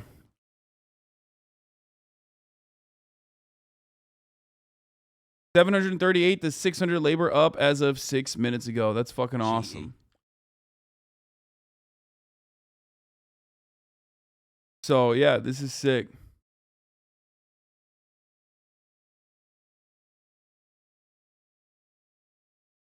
I'm from Long Island and both my parents are cops. Well, of course, Long Island. Cops like this. Siri, show me the most cop photo. Oh my God. Oh. Look at the thumb, dude. What the fuck? No neck. This man is going to be the Commissioner Gordon, okay? He's the chief of police immediately, okay? He is going to become, one day, the guy who runs the fucking Sergeant Benevolence Association. He is the fucking Fraternal Order of the Police Chief. He's, his whatever his jaw, where his jaw normally would be, connects directly to his fucking shoulders, dude. Oh my God.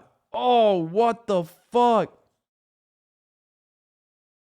Put your thumb up like this on the monitor and close one eye. Tell me if it looks any different.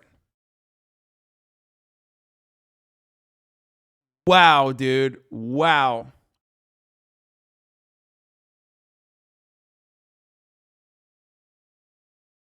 Brilliant.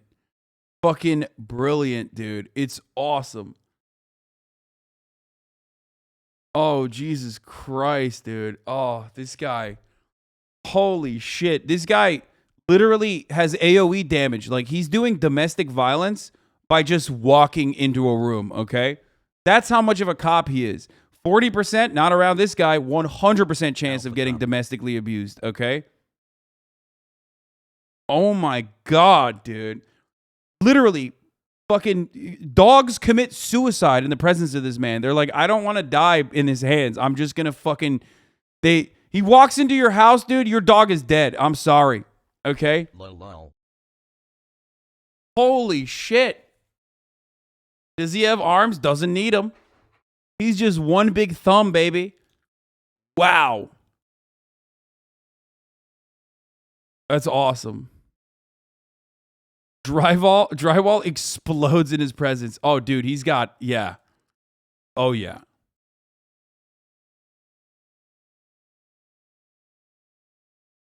That's awesome. Oh, my Lord. It's awesome. This guy's got, this is the greatest thumb. I love you in chat so much. Thumbelina. Thank you for I love broadening that. my horizons and providing tons of laughs. Love you. They're evolving, dude. This motherfucker, you can't see it right now. He can actually, if he flex really hard, Oakley's immediately materialize where his eyes normally would be. And it's still two fucking squeezes his literally remaining fucking like fat around his face. Okay? When he goes like, ugh, like that, Oakley's literally pop up automatically. He has evolved. Dude, cops are evolving. Cops are evolving. We need to stop this. Okay? I'm, you know this. I do cop phrenology. I am the foremost expert on skull sciences in this country. Okay? And it's very obvious to me that cops are now evolving into literally this new variant. Okay? Pot friend.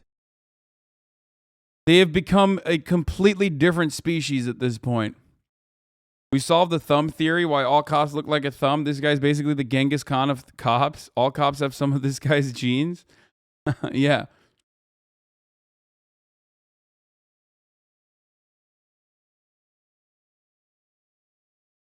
What, you're trending again? Hasan Piker is not real communism? Bro, that has 87 likes and 10 retweets. I'm not trending again.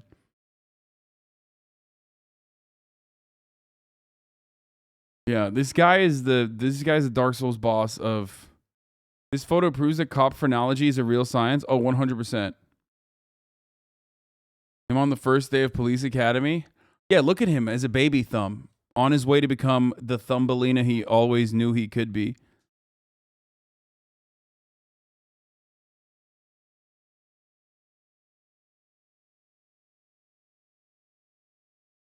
Stop using the fake Photoshop version. Yeah. Wow, dude. Fucking wow. What a guy. What a fucking guy that was. Holy shit. Barely can call him a guy, I think. Barely a man.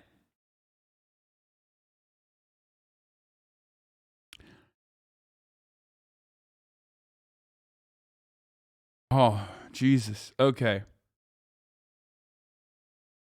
Let's watch. The problem with white people. As you may know, this country has had some issues with race. Oh, okay. Sphincters are... Okay, true. What's up? I don't really care about Jon Stewart's take. I just want to hear Ben Shibiibo's take, because Ben Shibiibo got triggered by this, so let's watch really that hate instead. you. They love them. Right? Everything, our cultural elites, they hate you. They really, really hate you. They love them. Right? Everything for them is about assuring their own sense of virtue and a place for them among the peoples. This is their goal. And never do you see this more than when it comes to people who are just panderers like Jon Stewart. So Jon Stewart has a new show on Apple TV. And this new show is basically just old man spouting left-wing propaganda talking points. And it's awkward. It's hard to watch. But it does demonstrate how members of the left think of you, particularly in our entertainment elite. This is how they think of you. And they wish to push the most left-wing views imaginable. So here is Jon Stewart. This is the other night. Doing first of all, the screen cap is everything. It is a white man sitting in front of a in front of a board that says, the problem with white people. The problem with white people. And it's a bunch of people. Why are you mad? What? Like, when a black person says that, you say they're racist against white people. Why can't white people say it? He's white. You know? Who? Is it just like no one should be able to say it? Like, there's no... Ben Shapiro routinely fucking says in the most sanctimonious and annoying way, why can't black people change their own culture inside of their own communities, okay?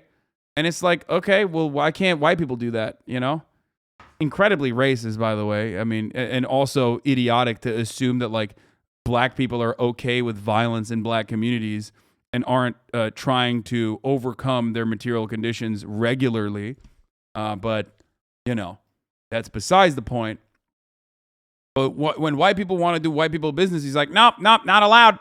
No one should be able to say that there's any issues with white people. All right, let's continue. White people looking like they are carving a turkey for dinner. It's like a traditional white family. When I say traditional, I mean it looks like mom and dad and some kids and some grandkids. The problem with white people, says this old white man. And yes, Jon Stewart now qualifies as an old white man. Here he is ranting about how white people are the worst, Jon Stewart. For however sincerely we want to reckon and listen, the truth is, America has always prioritized white comfort over black survival. Black people have had to fight so hard for equality that they've been irreparably set back in the pursuit of equity. So, this 59-year-old white man is telling you that white people have always prized their own comfort. Now, apparently it doesn't apply to him, but here's the thing. It does apply to him. It does apply to him. Because Jon Stewart is about assuring his own comfort, his own ideological comfort. It makes him feel better to dissociate from the other bad white people. When he says this, he becomes one of the good white people. There's a point that black author Shelby Steele has made repeatedly in his book, White Guilt, that so much of our current media culture, so much of our elite culture is driven by white liberals who wish to run the whole thing. And no more even white liberals, white radical leftists who wish to run the whole thing. And the way that they get to maintain their moral imprimatur is by condemning all the other bad white people, all the other bigoted people. And Jon Stewart is... Dude, is this just 6 minutes of Ben Shibiibo being like, my feelings are incredibly hurt by this person, so I'm just gonna strawman him and fucking like, and talk about like white liberals showing that they're good white liberals? Like, so what is he supposed to do? Like, what do you mean? Should he be arming like a Black Panther Party faction or something? Like, what is it? Then at least he would be honest. Like, what do you want? It's the first step is for a white dude to turn around and tell other white dudes like, hey man, you know, we got some issues that we got to look at, you know? And then maybe you can arrive at the, you know, reinstituting a real Black Panther party of Maoist third worldists that you arm, okay? If you want to do that.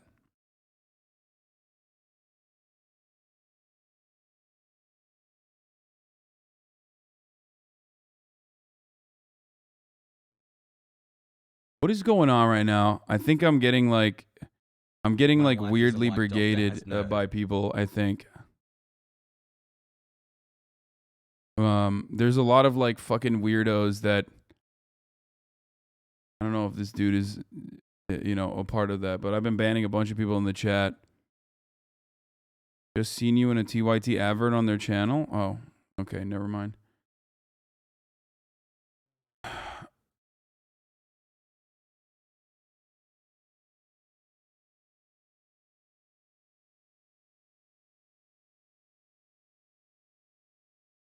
No, there was like a lot of fucking weird people in there.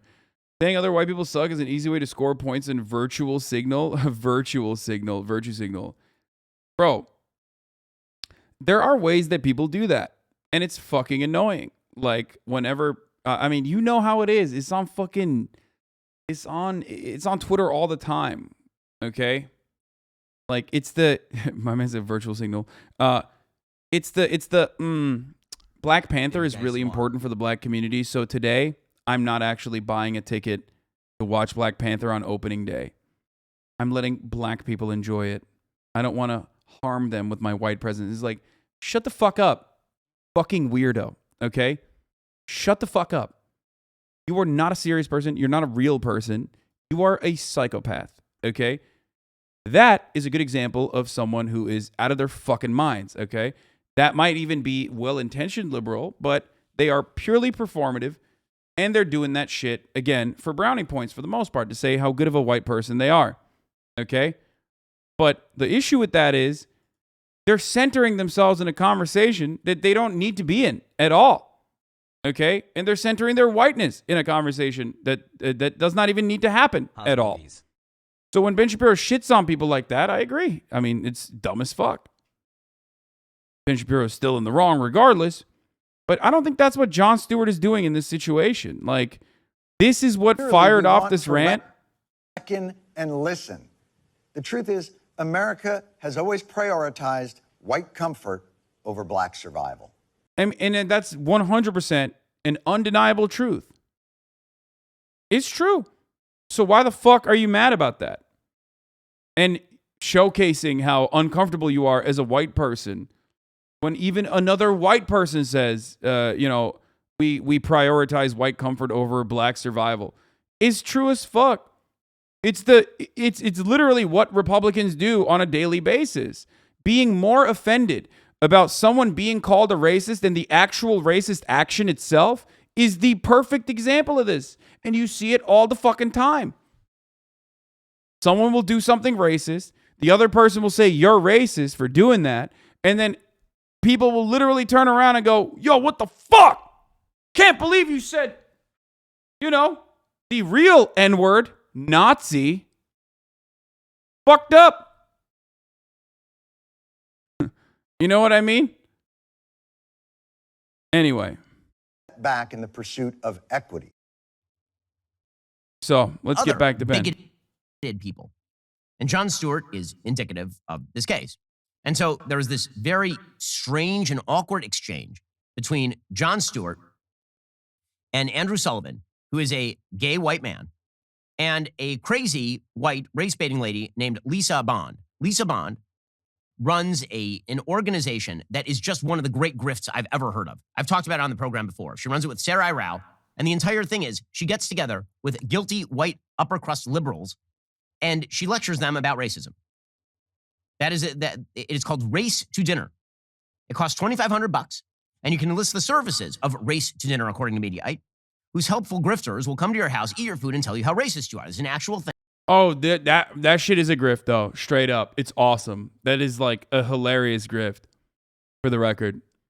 So, I mean, Ben is a grifter for racism. This is an anti-racist grifter. Shit's funny as fuck, okay? It's so stupid. And it absolutely done to milk silly, like, kind of conservative, liberal, lib wine moms, milk them for like $1,000, okay? To just sit there and be told that you're like racist across the board, okay? It's just, you're robbing them consensually. It's awesome. I believe I agree with Ben Shibiibo about awesome. The incredible grift. But also, Ben Shapiro robs Republicans all the goddamn time of their money by telling them they're going to get a different kind of razor. But this razor is going to be racist. So, takes one to know one, I guess. Thing. And Lisa Bond runs it. So, Jon Stewart has on Lisa Bond and Andrew Sullivan. And Andrew Sullivan points out that wokeness is a big negative. For the vast majority of Americans, they're not interested in being categorized by race. They want to be treated as individuals. And Lisa Bond goes off on Andrew Sullivan because, after all, he has no authority to speak. He is a white man. Now, just on the intersectional hierarchy, let's point out here that Lisa Bond is a white woman. Andrew Sullivan is a gay white man. So I don't know Lisa Bond's sexual orientation, but assuming that she's not gay, this means that he outranks her on the intersectional hierarchy because Andrew Sullivan is openly gay. Bro, these dudes talk about like the intersectional hierarchy more than the left that supposedly has cultivated it, by the way.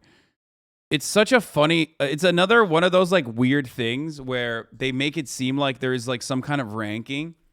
Okay. Help a homeless person. But it's like, it's not a thing. It's just, my leftist arguments, what's the praxis? at least the only time it's applicable is if you're talking about personal experiences. And even then, you have every opportunity to say, fuck off, I don't give a shit. I say it all the time. I've been very publicly talking about anti-racism for 10 years, okay? I've been doxxed. My family's been doxxed. I've been fucking, I've been attacked. People have been lying about me for 10 fucking years for that reason. And motherfuckers still call me racist. What are you going to do? Who gives a shit? Just tell them to shut the fuck up and move on. You know what I mean? So even if someone does try to pull rank, even when it's appropriate, okay, because you can talk about like personal experience, you just say, who cares? Shut up. Yeah, I'm racist. Sorry. Okay. That's it. And it's always hilarious that these like right-wingers have created this like rigid hierarchy of oppression, and they are the only ones holding on to it. Like, most normal human beings are like, yeah, fuck off. Shut up. No. That doesn't matter because Andrew Sullivan is about to say something that is not in line with leftist thinking. You only get to be on the leftist intersectional hierarchy if you agree with everything that they say, which is how Jon Stewart gets to say the things he says. So Lisa Bond is about to rip into Andrew Sullivan, and Jon Stewart will agree because Jon Stewart has lost the thread, because left-wing America has lost the thread. I'm going to put everybody in the thing. All of us white people do this. I don't care if we say we're abolitionists. I don't care if we say we're progressive. I don't care if we're literally members of the KKK. Every single white person upholds these systems and structures of white supremacy, and we have got to talk about it. If I could finger snap, I would finger snap right now. Because finger snapping. And look at all these white people talk about how morally superior to you they are. We have to talk about it, says Lisa Bond. Okay, let's talk about how much money you are making off of stupid radical leftists who think that they've alleviated their white guilt. Lisa Vaughn, it's bullshit. Why are you making money off of like telling white people that they're racist when you should be like me, telling white people that they should be racist? And then you can make $100 million instead. Like, this is literally two fucking grifters, and Lisa Vaughn is like one of those, I think. There's a couple of them out there. Like, yeah, it's great, okay? You're just, one is milking, it's the same audience, too. One's milking the centrists for, feeling bad about themselves. And then the other one is milking the centrists for who shouldn't feel bad about having racist opinions. You know what I mean? It's like, no, actually, here, let me intellectualize your point of view. It's awesome. Great. Let them by fight. hiring a white broad to tell them about their own internalized White racism. broad. You morons. I mean, it's just incredible. But this is bled up to every element of our society, every element. The radical left, everything that starts off as a radical left proposal in America eventually becomes mainstream. And so now you have, for example, the NFL, which has announced that they are going to create rules that force the hiring of women and people of color. Force it, which, by the way, is a violation of the Civil Rights Act. And we talked at the beginning of the show about the Biden administration suggesting it's a violation of the Civil Rights Act for you to say, I don't want my kindergartner indoctrinated with LGBTQ propaganda. You know what's actually a violation of the Civil Rights Act? Hiring people because of their race. That is a violation not only of the Civil Rights Act, it's a violation of the Equal Protection Clause of the 14th Amendment to the Constitution. But the NFL is doing it now. According to NPR, at an owners' meeting this week in Florida, the league announced other diversity steps as well. A 6-person committee of advisors. Ben Shibiibo literally is anti-Civil Rights Act, so I don't know why he's talking about this for the record. He's literally talked about how this is compelling businesses to do what they, this is compelling businesses to do things, and he is against it. So make no mistake, he is not pro-Civil Rights Act, regardless, okay? So his approach here, which is already like completely fucking misrepresenting what the overall intentions of the Civil Rights Act were, okay? But, regardless, he's not even a fan, so. From outside the NFL to review the league's hiring practices and a commitment by teams to increase diversity among team owners, a fraternity that's almost entirely white. The NFL says teams have to. Where does the donation money for BLM go? I don't fucking know. Why? What am I, the representative of Black Lives Matter? What? Where? What? You want me to speak on behalf of Black Lives Matter as like an organization or some shit? Hold on. Let me call the CEO of Black Lives Matter. 1 second.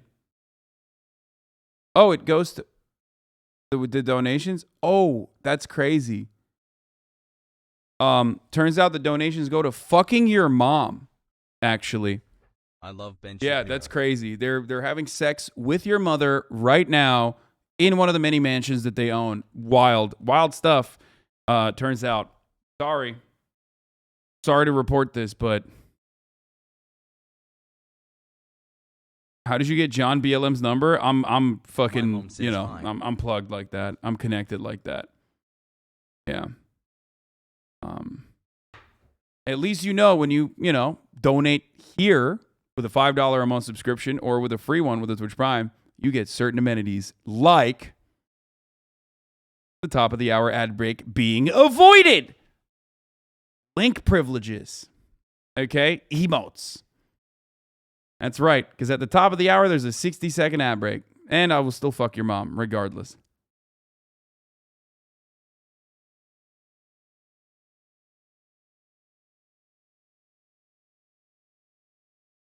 God damn, dude. That shit was, that was pretty poggers. Let's be real. You can avoid those ads at the top of the hour as long as you subscribe for $5 or for free with a Twitch Prime, or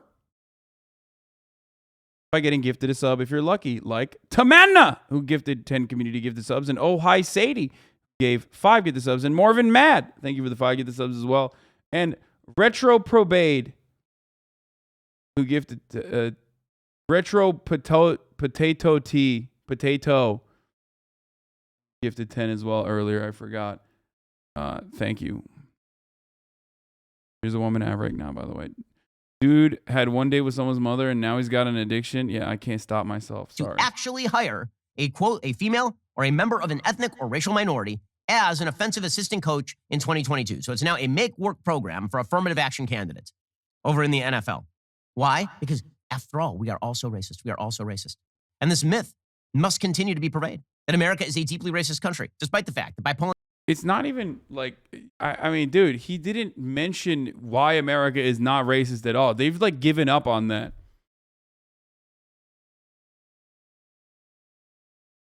They've basically completely given up on even like trying to disparage the notion that America is a white supremacist country built with white supremacist foundations and has a lot of white supremacist attitudes that still fester and are baked into a lot of our institutions. Like, he's not even trying to disparage that. He's not even trying to attack that. He's just saying like it's a myth, and then he's continuing. That's all. Data. We are perhaps the least racist country on planet Earth.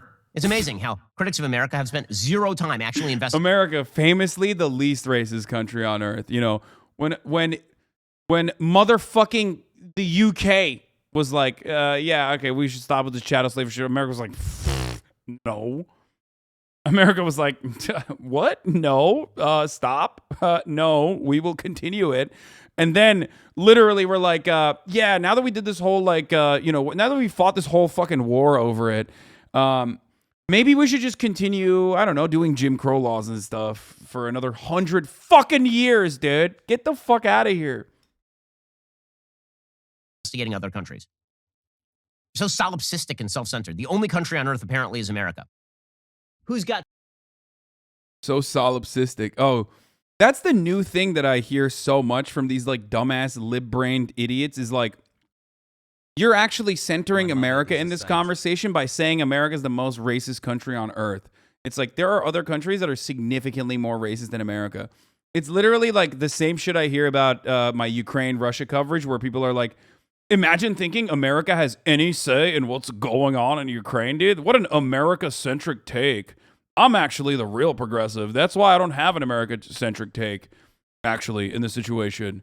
But also, where the fuck would Ukraine be without America's weapons and without the West's weapons? Obviously, nowhere. And it's a good thing that they are able to defend themselves. But holy shit, this idea that like America has no issue or America has no say or involvement in what's going on in Ukraine is fucking ridiculous.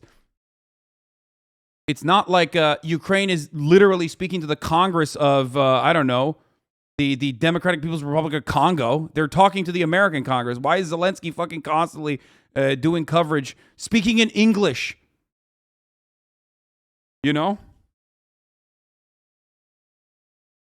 Rather have been emboldened by saying whataboutism as if it's an actual argument and not simple hand-waving.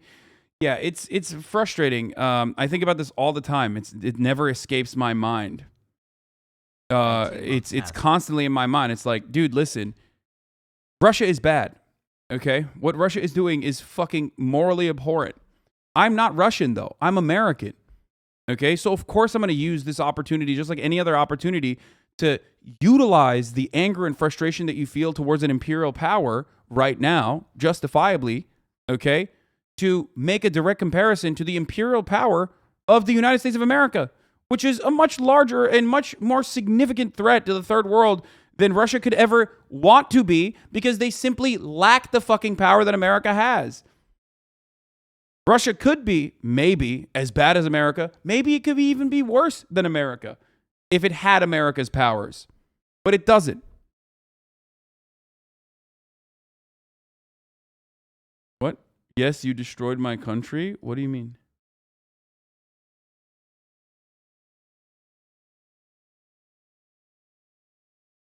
Anyway.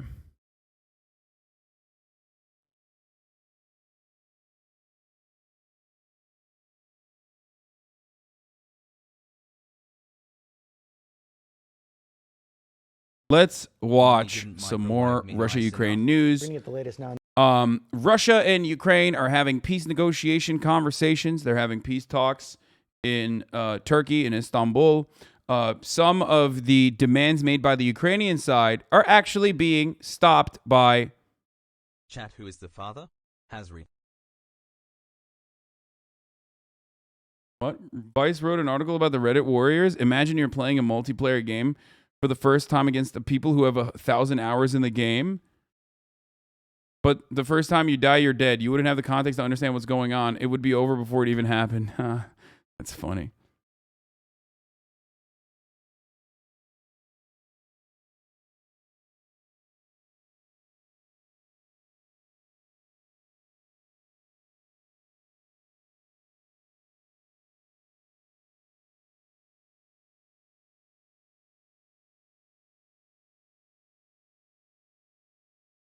So, there was a really good post yesterday. I can't find it. One of the chatters actually sent it to me.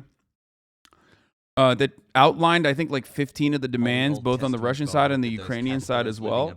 And I wanted to actually go through them one by one. But right now, for all intents and purposes, Russia is at least claiming that they're pulling out of the Western Front and reshifting. What? Whereas skip that ABBA in Preach tab. They said you deserve the ban for C-word gate and thought you were low-key racist for saying it. Who the fuck is ABBA in Preach? It's not unnatural to be trans unless you think it's unnatural to be trans, in which case you are transphobic. That's it. That's the take.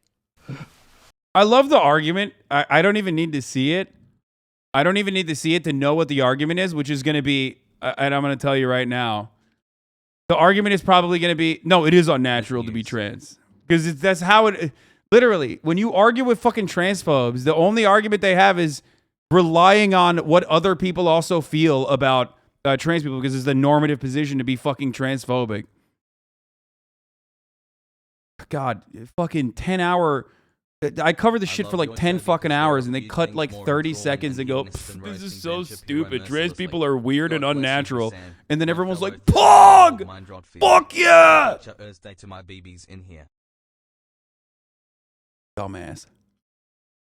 ABBA and Preach were the ones that were DMCA for criticizing Fresh and Fit. Wait, what? Really? They're actually, I don't know anything about them. So they are actually not bad? What the fuck? Oh, but they said my C-word ban was good, like I deserved it, and I was a racist for saying cracker. Yeah. Why not? Why is it assuming the argument at least? Because I made a fucking promise that I wasn't gonna engage with like idiotic, bad faith fucking debates, okay? That's why. That's why. That's why. Because I know for a fact that it literally doesn't go into any other area. It just simply is, I will do a thoughtful and fucking, 30-minute to 40-minute analysis on what they said, what they got wrong, and then they will turn around and clip something and basically, use that as a video opportunity. Okay? And that's it. That's the reason why. And it's really fucking annoying, and I don't want to do that. It derails the stream. It frustrates me. It's over for me on that front. Like I am. If you think that that's like me running away from criticism, then go ahead. Abbott and Preacher are wild cards. You are semi-correct. They said transitioning is unnatural, but not being trans. Oh, okay, got it. Oh, cool.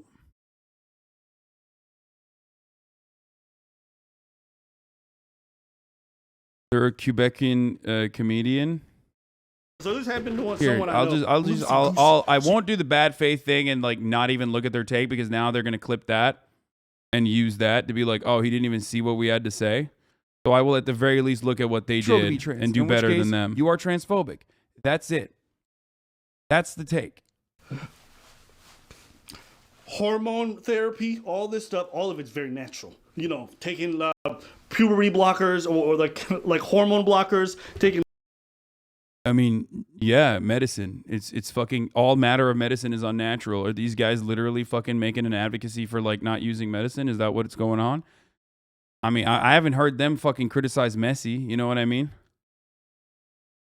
So yeah, it is a medical treatment. Yeah, so I did call it exactly. Okay, got it. All this stuff, perfectly natural. None of these folks get banned. When someone says, hey, this thing is unethical, it's not fair, it's not right, you get banned. Oh, man. Oh, they're defending a banned streamer.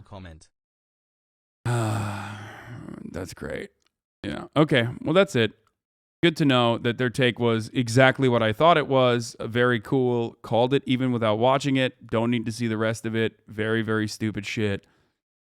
6 months of get better. Find God and get better.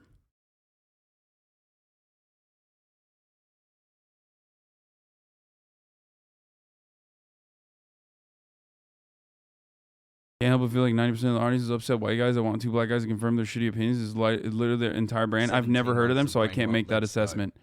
So I don't know. I've never heard of them. I don't know anything about them. I will no longer learn anything about them regardless, so I'm definitely not going to speak on what their fucking You are Jon less than 3. I'm not going to talk about it. We're moving on.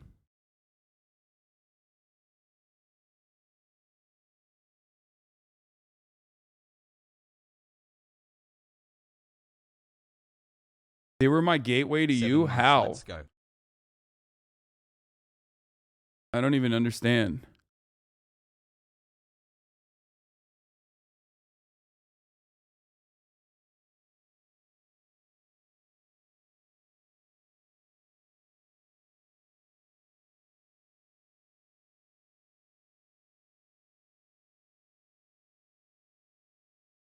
Anyway, where were we? So there's a lot of conversation, there's a lot of chatter about what's going on in the peace negotiations. If we can find the 15-point like negotiation the negotiation bullet points, that would be great. They used to not be full on right wing and slightly introspective. Yeah, that's changing. One of the things that I mentioned before was one of the things I called was that we were going back to the Gamergate era of internet politics. Once Biden became president, it was over. It's a wrap. Brandon is gonna bring back old school pre-2016 Gamergate era politics, where people are just going to become more and more reactionary because they don't give a fuck about like Donald Trump being bad or wrong. Even if Brandon is doing the exact same shit as Donald Trump is doing, like using Title 42 or whatever the fuck, a lot of people are just going to go back to like the fun, the fun of like internet blood sports and all that shit. So 6 months here and still maidenless. So we went back to like a hyper over the top fucking woke scoldy left that is fractionalized, that constantly is fighting against each other, that's constantly looking to cancel people, and we went back to a fucking steady content, steady flow of like centrist right-wing adjacent content creators. The irony, of course, is that a lot of those centrist right-wing content creators were not centrist right-wing content creators when it was fashionable to shit on Trump. So they basically fucking would literally shit on centrist right-wing content creators, and then they became that. That's it. Which, by the way, is also woke scoldy. Like, whether you're a centrist, whether you're a right-winger, it doesn't fucking matter.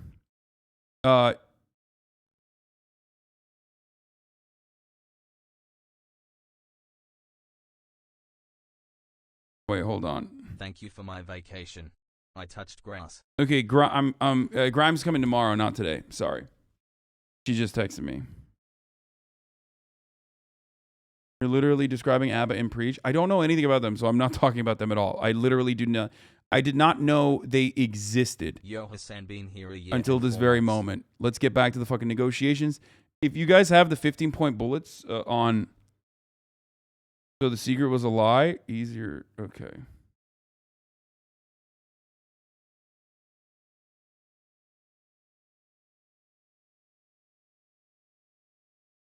Are you open about your political position? I haven't been following long. Yes, I'm very open about my political position. I believe that everyone is biased. I believe that everyone has a biased political perspective, and you should be honest about your biases, which I absolutely am. I hope April Fool's Law. Chat. Up. Saying.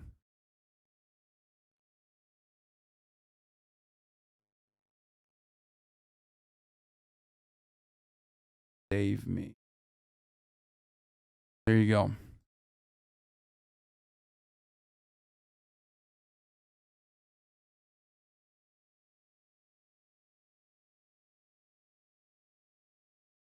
What if Russia fakes nuke on April Fools? Okay, bro, come on.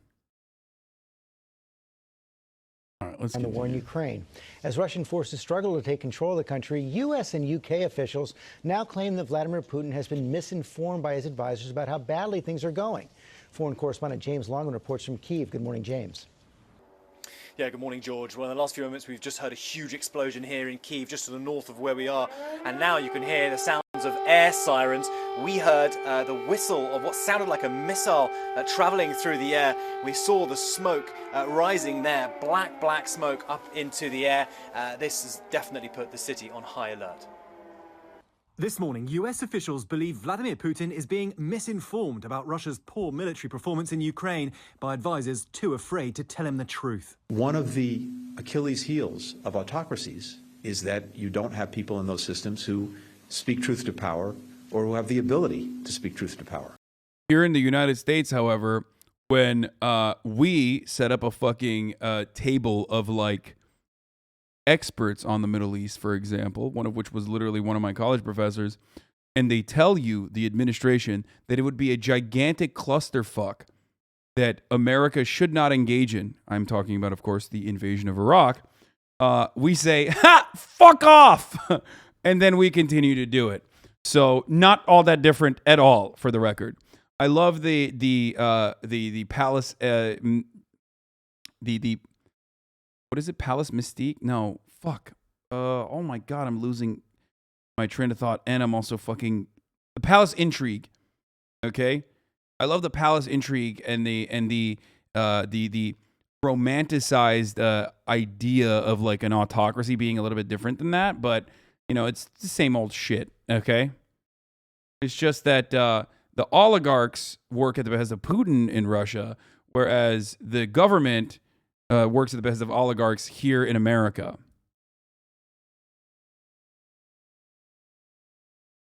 It's part of the info war, though. These statements are for the Kremlin. The American audience is just in the way. I do agree. I think that is what's... I do agree with that. I think the reason why the American government is releasing this, especially Anthony Blinken is saying this, and not just like, not just some like fucking rando...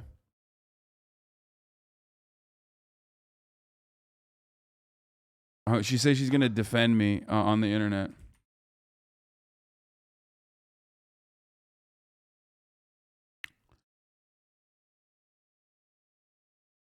There it is. What's your take on cultural appropriation? What? I'm not going to have a conversation right now. What are you, crazy?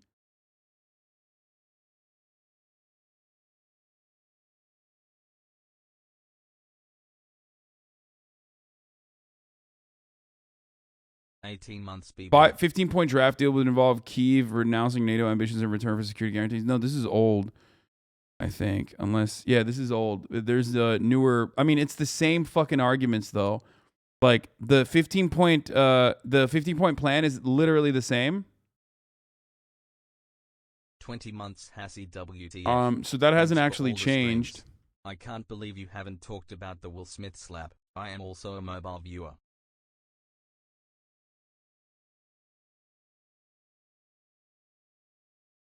Got swept up with some bigots in the bandwave. Seems like I got swept up with some bigots in a bandwave. Let's see. Can you or some mods check me for an unban? Much love XQCL. Okay. Make no sense. What? Okay, here. My real money skeptical.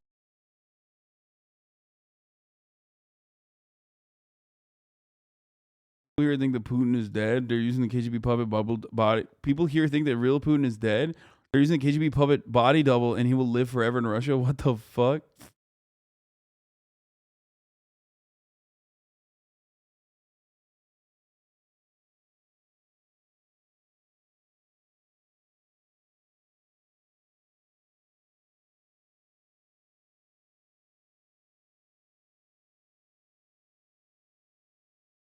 My juicer has nice toes XQCL. Okay. Reban them? Donate again? Wait, why did you reban them? What the fuck did they do? Seem like it. It didn't seem like they said anything bad. Anyway, I think this is a direct fucking message towards Vladimir Putin, by the way. To Declassified intelligence saying that Putin feels misled by his defense ministry, which didn't even tell him that conscripts were among those fighting and dying in Ukraine. We've seen Russian soldiers, short of weapons and morale, refusing to carry out orders, sabotaging their own equipment, and even accidentally shooting down their own aircraft. Russia has sought to hide the truth of this war from the very beginning. The US believes at least 10,000 Russian troops have died in this war, but Russia doesn't tell its own people the truth about what's happening, and so Ukraine has set up a hotline at this secret location to tell Russian families about the fate of their loved ones. They've had threats here from Russian state security, so we're hiding this woman's identity. She tells me about hundreds of calls a day, many mothers calling who didn't even know their sons had gone to war. She senses fear down the line, but she also feels anger. They want to hear that their son was burned in a crematorium so they can stop feeling guilty, she says. So as we're talking now, this lady's got emotional, recounting a story where she's got a phone call from the fiancé of a Russian soldier, and she's crying on the phone, saying, "I'm so sorry, not all Russians feel this way about your country." Their efforts an integral part of Ukraine's defense, undermining Russia's propaganda narrative. Their claims about drastically reducing military activity in Ukraine's north also labelled spin by the Pentagon, but images from Kyiv and Chernihiv telling a very different story. Bombardments ongoing in Irpin, a key suburb just miles outside the capital. And in Chernihiv, this video shows the aftermath of a Russian strike on a local market. President Biden speaking with President Zelensky on an hour-long call, saying the US will provide the Ukrainian government with $500 million in direct budgetary aid. I've told President Biden what Ukraine needs. I was as sincere as possible with him. US aid is essential for us. In other regions of Ukraine, the Russian assault relentless. The besieged port city of Mariupol in ruins, bombed out homes and buildings cover the city. With no gas or power, some of the residents now forced outside to cook what little food is available to them. In the city, a Red Cross warehouse, seen in this satellite photo, struck by bombardments, and refugee numbers are climbing. Over 4 million Ukrainians forced to flee this country since the invasion began, half of those children. Well, Russia has been saying they want to refocus their attention to the east of the country, but this attack now just, I think, confirms the fears many Ukrainians have. They do not believe Russia when they say they want to move their attention away from Kyiv, the capital city. George? Yes, Zelensky in that photo is in front of a photo, is in front of a green screen, yes. Understandable. The idea that like he's not in Kiev is not as understandable. But yeah, I think he's probably in some fucking bunker in Ukraine, and he's filming out of that bunker. Okay, James, thanks very much. Well, hey there, James. Okay, so here are some new new like back and forth that happened. Okay, here's some back and forth that happened. Russia originally made demands for gas sales to be done to Gazprom in rubles, okay? To, you know, get an inflow of rubles from the West to help stabilize their currency. Obviously, this would undermine the sanctions and undermine the impact of the sanctions to push against it. He said that he would do this to, you know, anti-Russian countries, okay? Now, stop spamming 5head. I'm in your wall. Because you saw a bald man. This is discrimination, dude. Wow, you guys are discriminating against balds. I need to Will Smith all of you motherfuckers, dude. What the fuck? Chat, stop it. He does have a perfectly shaped head, though. Like, it's the perfect baldness. Okay, God, it's... You'd want to just like grace your hand over it. You know what I mean? Okay. I'm going to stop. 3 months of brain rot. Let's go.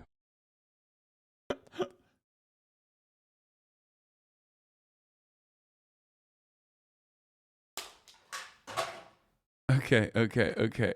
Yeah, I'm fetishizing balds. I'm doing it again. I'm a bald chaser, dude. I love fetishizing the bald, dude. People defending Will's wife but roasting this dude. I'm a chaser. I'm a bald chaser.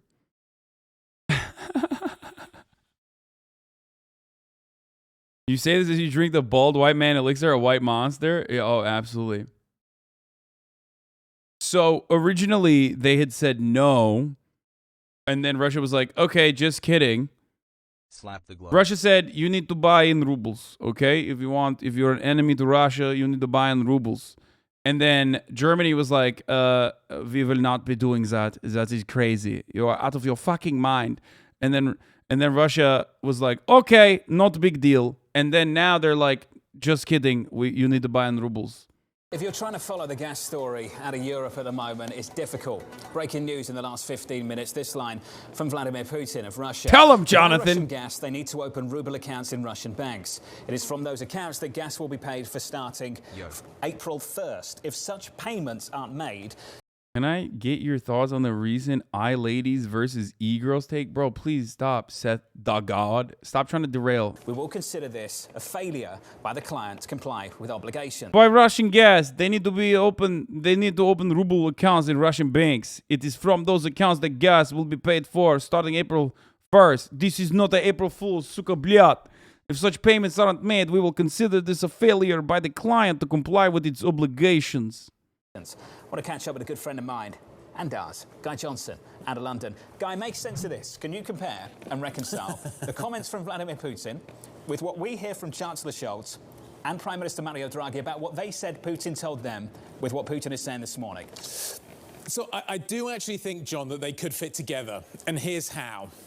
Basically, you, as a gas buyer, open an account in Russia with Gazprom Bank. You then transfer foreign currency into that account. Gazprom Bank then buys rubles with that money and then buys the gas. It is unclear at this point, I admit, but that certainly fits reasonably well with what we got from Draghi. So I think this is a way of both sides kind of getting what they want, but I still think, judging from what I've read, but I think it is, as you say, unbelievably confusing, and the message is unbelievably mixed. But the text basically says foreign buyers transfer foreign currency to a special foreign currency account, and then the bank buys rubles on the exchange, which is then used to buy gas. Does that explain it? I'm not entirely sure, but that's kind of where I am. That was better than my effort, guys, so thank you. I guess to stick to the reporting, because if I comment, I'll be deep into the realm of speculation as to what's going to happen here. From what we've heard from the Germans, are they satisfied with the supply, the volume of gas they're currently receiving? At the moment, I think contracts are being satisfied, but whether or not that is going to be enough to deliver what we need going forward is an open question. John, at this point, when you think about gas in Europe, you need to think about not about what's happening now, but what is going to happen next winter. At the moment, storage is, let's call it circa 25% full. The recent weather has been quite warm, and actually we're back into where we would roughly normally be at this stage in the year. So the tanks aren't that depleted. In fact, they're being refilled right now because the weather recently has been so warm. So we're back to we're not too far away from where we would normally be. Now, the question going forward is, can Europe buy enough gas to get the tanks to where... Bro, what is happening, dude? It's literally just like, are they just like going back and forth? What the fuck is happening? It's just...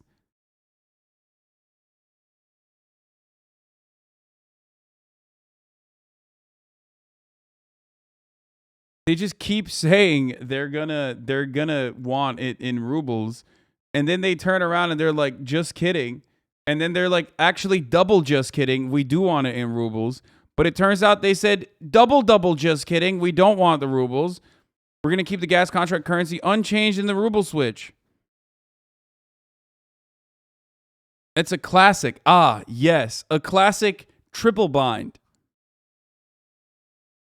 They're just having a little goof, dude. They're doing a little goof, and they're doing a little bit of gaffes. And for people asking, like, why are they... I can't understand a single word. Why can't they just... Oh, no. The people asking, what's the difference in buying in one currency versus another? Doesn't it get exchanged anyway? Yes, but Russia doesn't want to be the one doing the exchange because Russia is already doing that. in order to maintain their price stability, in order to maintain the stability on the price of ruble, they're already fucking buying that. They're already buying as much foreign currency as possible to do this kind of trade with other countries. So what they're trying to do in this situation is force other countries to also buy a fuckload of rubles. Contracts are in foreign currency. They pay USD to a Russian bank just like before. Putin is just doing it for PR. No, I think they want to do it in rubles, so people buy more rubles. They're forced to buy more rubles, which all of a sudden increases the price of rubles.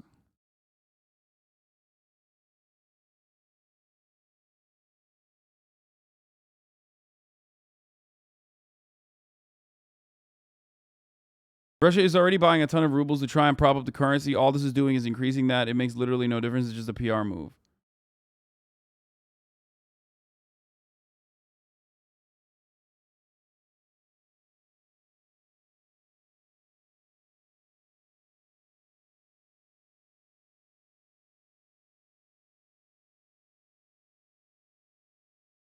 No. They need foreign FX to be able to choose when and how they prop up the value of the ruble.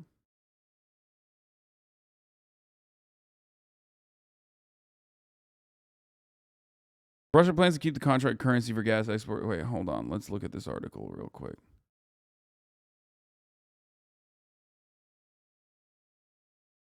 President Vladimir Putin has said Russia, the world's top natural gas producer, soon will require unfriendly countries to pay for fuel in rubles, raising alarm about a possible gas crunch in Europe. Only payment currency is changing. The contract currency is not, one source said. For example, the deal's clinched in euros. The payment should be made at the official ruble-euro exchange rate set by the Russian central bank, one source said. The Russian president told German Chancellor Olaf Scholz by phone on Wednesday that nothing would change for the European partners and payments would still be made in euros and transferred to Gazprom Bank, a German spokesperson said. They added that Scholz is committed to the G7 agreement that energy supplies from Russia should be paid for only in euros or US dollars. No, this isn't from yesterday. This is from 3 minutes ago. Oh, this is from yesterday. March 30th. Fuck, this is... God damn it, this is old news. And then they went back on it again. What is going on, dude? The plan is to force foreign governments to FX through their banks, not just pay in rubles. FX generates revenue and drives the price of currencies. Foreign exchange. One of the reasons why Russia is doing this is other countries pay in anything but rubles, and they freeze those assets due to the sanctions on Russia, so it's like they're getting gas for free.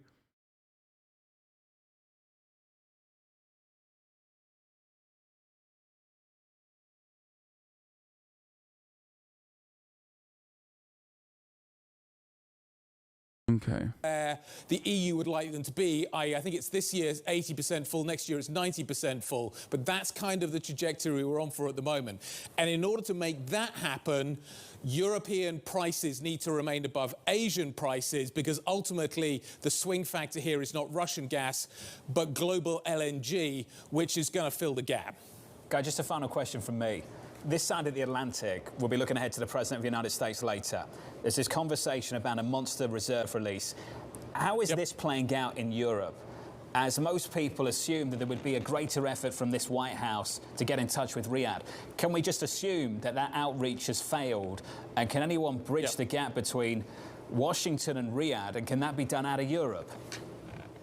I'm not sure it can be done out of Europe. I think that's going to be something that is going to be tricky to achieve. Look at what happened when Boris Johnson went to the Gulf, didn't come back with any extra barrels of oil, which I thought was significant. And you think about what is happening here as well with the Iran story. Basically, 1 million barrels a day is kind of where Iran would be. So you take Iran out, you put this oil in. But ultimately, John, this is probably going to widen the spread between TI and Brent. It is going to have more an effect in the United States. But long term, as somebody put it, we're going to talk to the Trafigura chief economist a little bit later on. This is a bonus rather than a pay rise, and this may discourage shale from shipping extra barrels or producing extra barrels. And the other factor as well here as well that you've got to bear in mind is that refineries still haven't got the barrels from the previous SPR release. So it's going to take a while for this to come through. Breaking moments ago. Okay. Russian President Vladimir Putin signed a decree to draft more than 134,000 Russian citizens into the military. U.S. intelligence officials say Putin is angry and feeling misled because his own military... No way the U.S. is leeching off EU distress. Of course they are. This conflict has been incredibly good for two of the worst industries in America that fucking basically guide American foreign policy in perpetuity, okay? One, the oil and gas giants. They get to say, hey, look, Russia is an unreliable ally. I know you have all those sexy ass pipelines and shit, but like, we can't be doing a second pipeline. I mean, come on. Your over reliance on Russian gas and oil and commodities is really, really dangerous. You should instead get it from us. So that's one. The other real winners in the situation is the defense industry. Everyone's fucking terrified. America recently, I think it was earlier today or yesterday, someone literally came out, I think it was a NATO general, came out and said, we need to re-examine our commitment to European security. We need to re-examine our commitment to, policing what happens in Europe. We need to build more military bases in European countries. So that all means fat military contracts. That all means more guns flowing into Germany, more guns flowing into the rest of Europe. Okay? And not a single piece of that has anything to do with defending Ukrainians, ending this war, Ukrainian sovereignty, Ukrainian integrity, Ukrainian care. It's just, the money machine, baby. All of which, of course, is happening as the American government has decided that the faucet for COVID healthcare is going away. A beautiful, just chef's kiss of a story that has been told time and time again that never changes. America is, on the one hand, scaling back on the COVID defense initiatives that they've planted, that they have paid for a while. Now the uninsured will not actually get government-sponsored healthcare if they get COVID. So there's that good shit on that side, okay? And on the other front, we are beefing up our, military commitments in Europe. It's awesome. Fuck yeah. So one more shout out to fucking Vladimir Putin for, fucking the world in this way. Obviously, a big fuck you to, Vladimir Putin for invading Ukraine and killing a bunch of fucking people. And then a secondary fuck you for also undermining any sort of anti-imperialist effort that, the left might have had. It's a laughing stock anyway. We don't really have a real serious anti-imperialist commitment in this goddamn country at all. But, just has basically fucking opened up the Pandora's box to all these, like, horny Atlanticist psychos and reinforcing America's, like, dominant military superpower. So, pretty sick. Pretty dope. Thank you. That's awesome.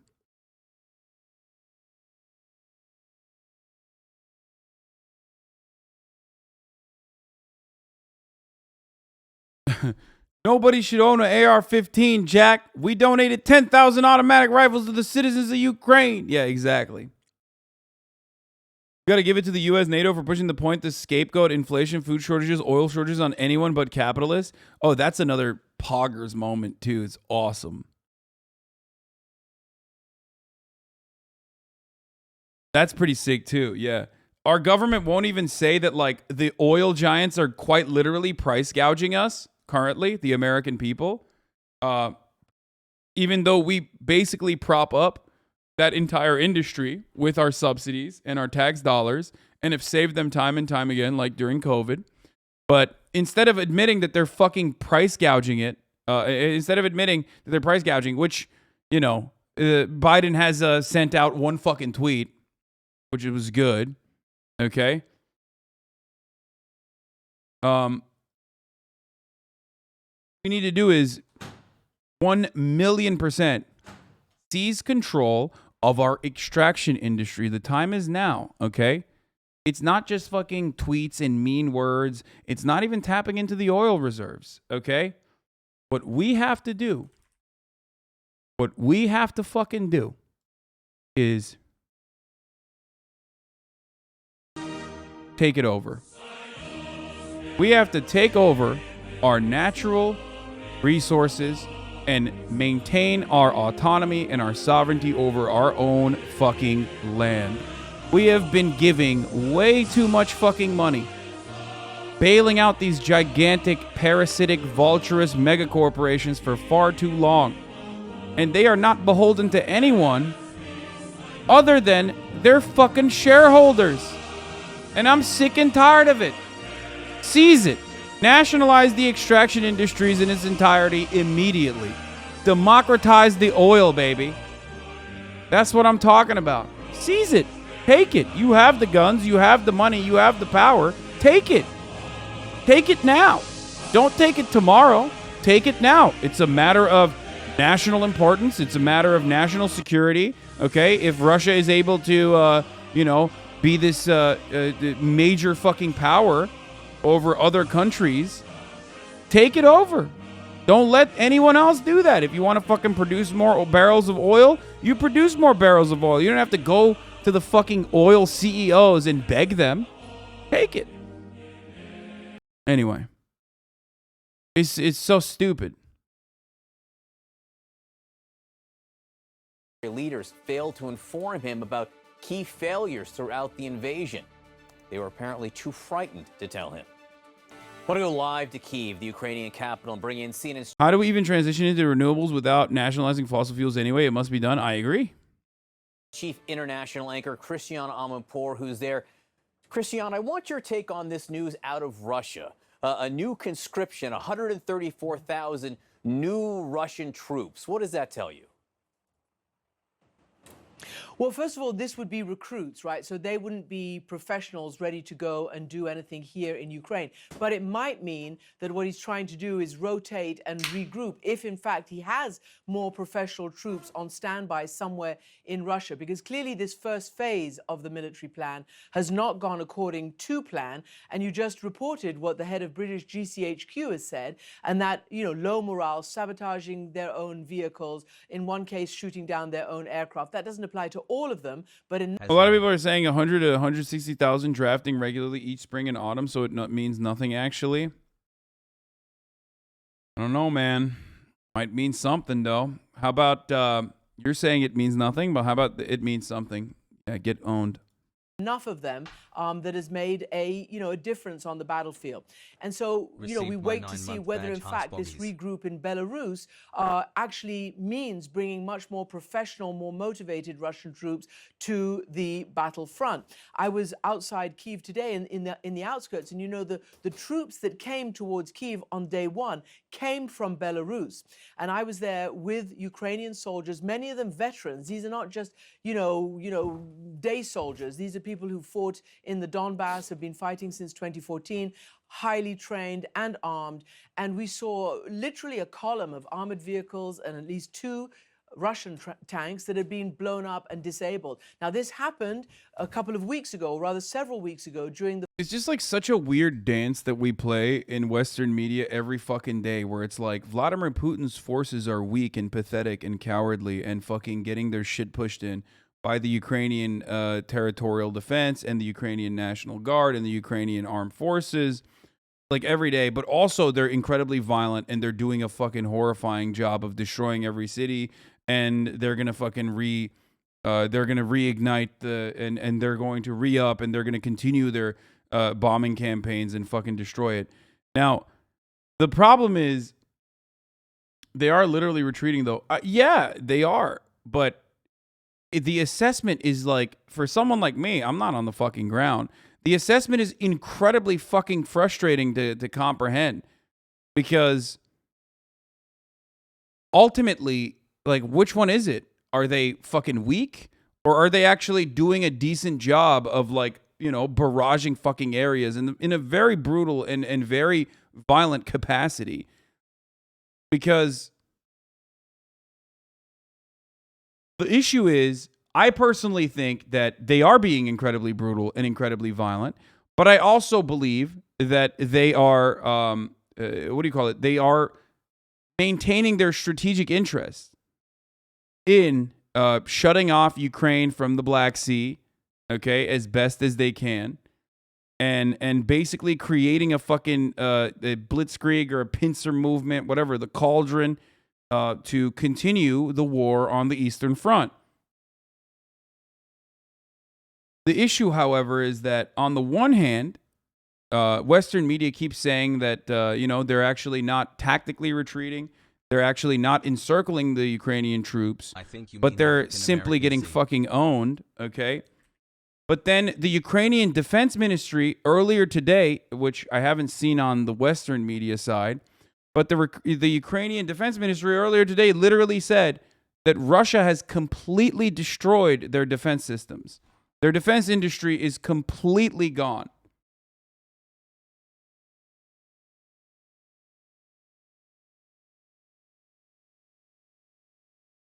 Oh, shit.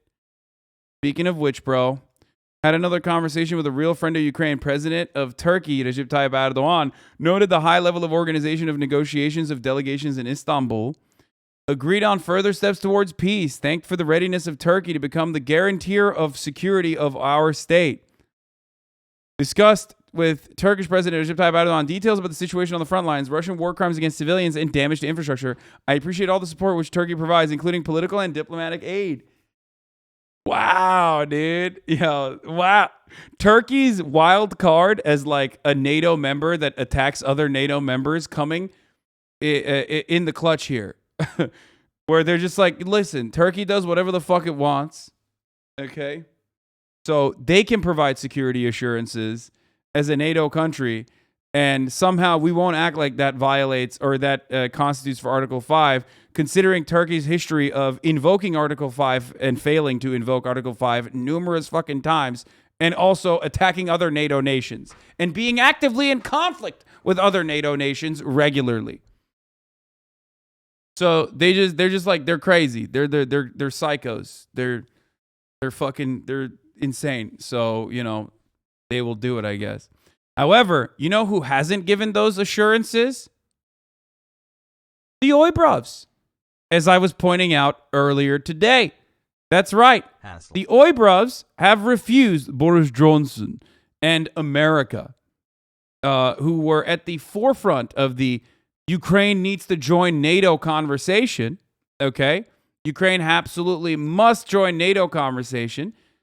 And that, we simply can't block that off conversation.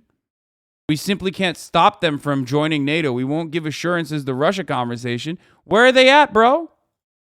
What's up? Ukraine's right to join NATO cannot be traded away, says the UK Prime Minister Boris Johnson. UK's Boris Johnson says there's no way Ukraine will join NATO anytime soon once the invasion starts kicking in. But then, when one of the 15-point plan on the Ukrainian side is getting security assurances from European countries, okay? The NATO-style security assurances for guarantees for Ukraine is not on the table for peace talks, says Dominic Raab. Interesting.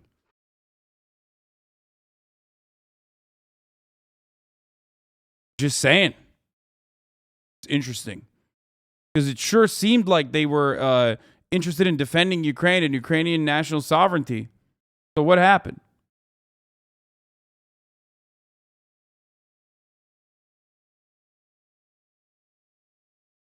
Boris is busy getting spunked on a daily basis over things he's not capable of multiple streams of thought. Yeah, we're going to watch the Ukraine Strikes Back Stalemate combo. Don't worry.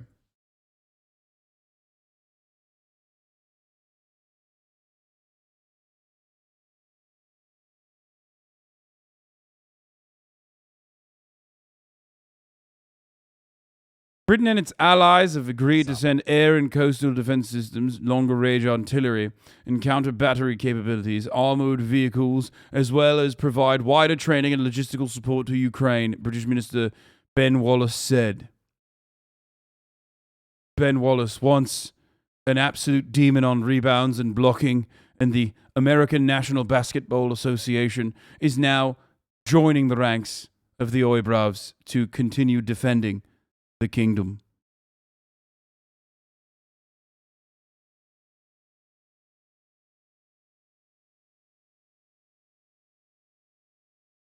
Is it the same Ben Wallace? No, of course not, dude. What the fuck? Yes, the Detroit Pistons legend Ben Wallace is now defending the sanctity of the kingdom. Benjamin Basketball Wallace. Dude. Hasan hates Brits because his accent is wet as fuck. I don't even know what that means.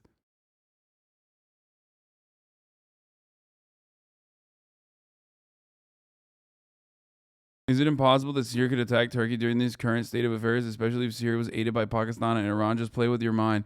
What would be the worst realistic scenario for Turkey? What? Syria is going to attack Turkey? What do you mean, dude? There's literally like thousands of fucking Turkish troops inside of Syrian borders right now. What?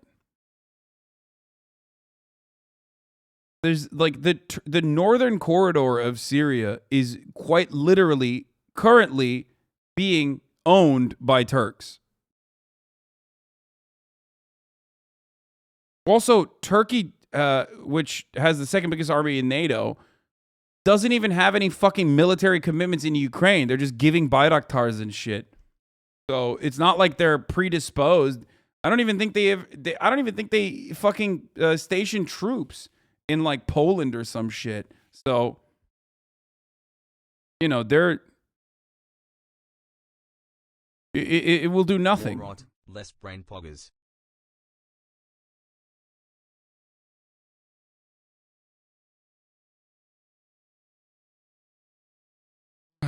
Russia is now weak and they can destroy us, but we will have to do full mobilization and officially declare a war, which will be hard to sell to Russian people, especially after promises to take Kyiv in 3 days. What? They can destroy us, but they will have to do full mobilization, officially declare war? Dude, I don't think Russia is going to... Look, I can't conclusively tell you anything about what Vladimir Putin is thinking. It's the #1 mistake. Just don't do that. Okay? But I don't think they're trying to overtake the entirety of Ukraine, especially now.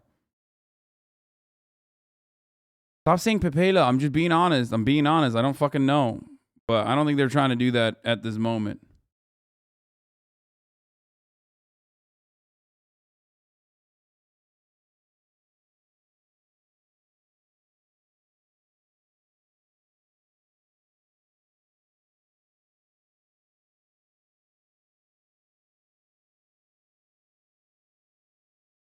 Not thinking because he takes words. Okay, stop. We're not doing that.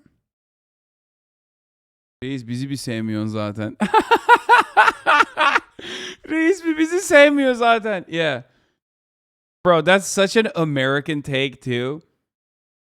Some Turkish guy replied to him saying, the only motherfucker this guy, the chief, doesn't like is us. Which is like such an American take. It's like saying like, oh man, Joe Biden. Great level of support for Ukraine. Where's the fucking insulin?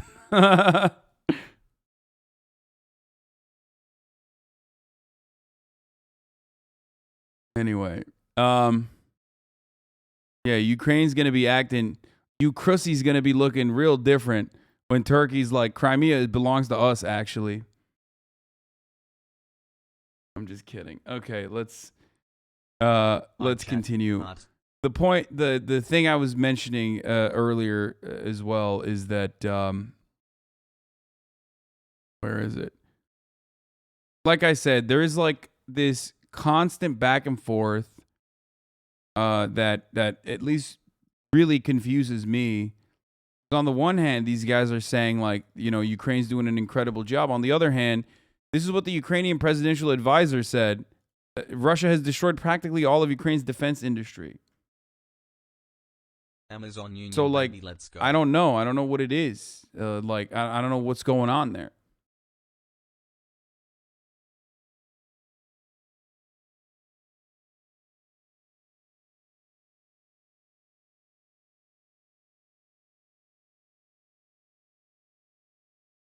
Media is saying Russia is weak relative to what they are thought to be, also weak because they did not make any significant advances, at least something they would have liked to. These things are not mutually exclusive.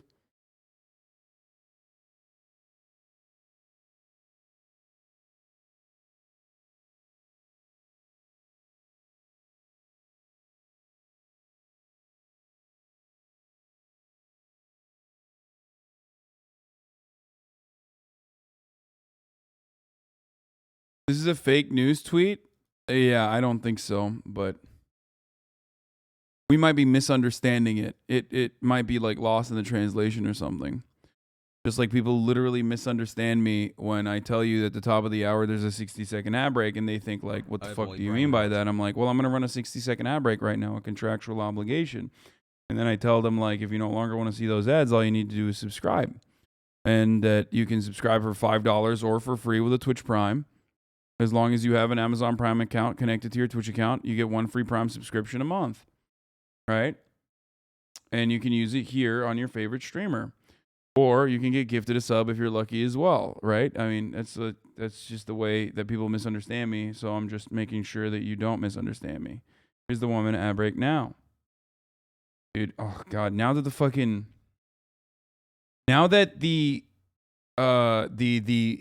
midterms are coming up, it's so fucking annoying. My inbox is just like, you would think I'm one of the largest donors of the Democratic Party with the amount of fucking emails Nancy Pelosi sends me. Holy shit, dude.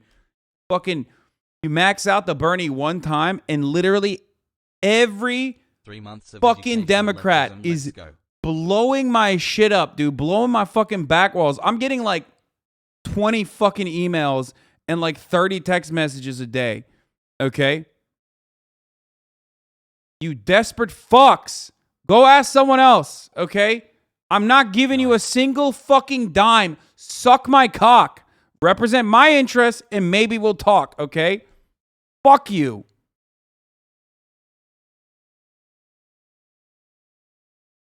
It's not fake. Ukraine's advisor, Arestovich, said it.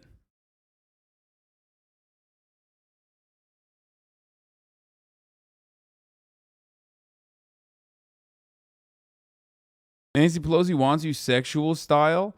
Now as you're trying to get some of that Pelosi. Oh, that's cool. Weren't you literally earlier saying you should stop ussifying everything? And then you literally just said Pelosi? Yeah, got him. What is this? Not all heroes wear capes?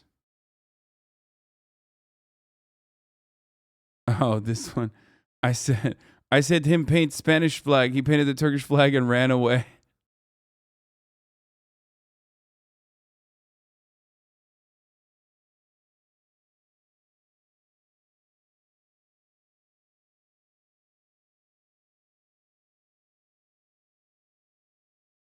Bernie was a Democrat as well, though? Wait, what? Bernie Sanders was a Democrat? Oh, my God. Oh, no. What have I done? Oh, no. Yeah, this is actually really fucking good news. Dude, if the Amazon labor union wins, this is so wild.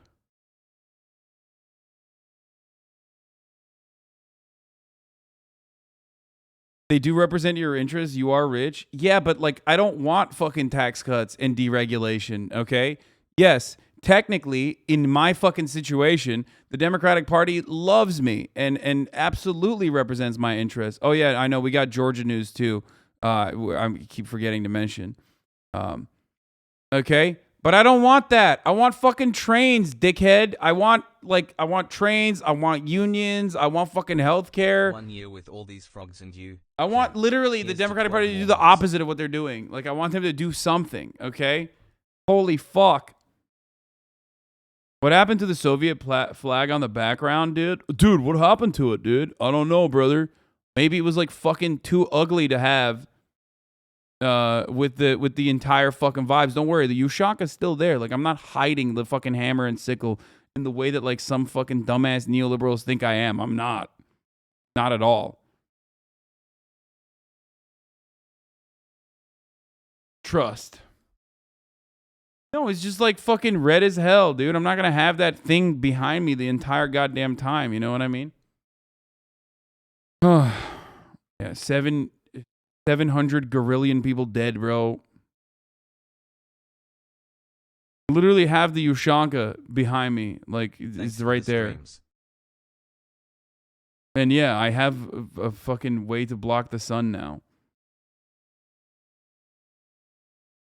Okay.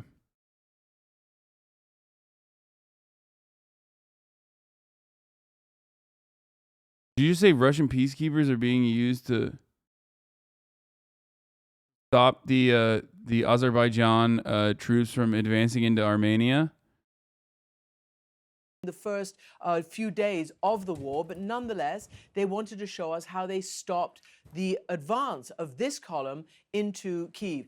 Now, what we don't know, John, and I think it's really important, we know that all that we're hearing about the stalling, about they've failed to take, you know, obviously this big capital, but we really do need to wait and see what they do with any regroup and whether they do intend to continue to come down and try to encircle this capital, what they do on the east, you know, whether they intend to break the country and try to encircle Ukrainian troops elsewhere. People think it's, you know, Putin's in it for the long haul.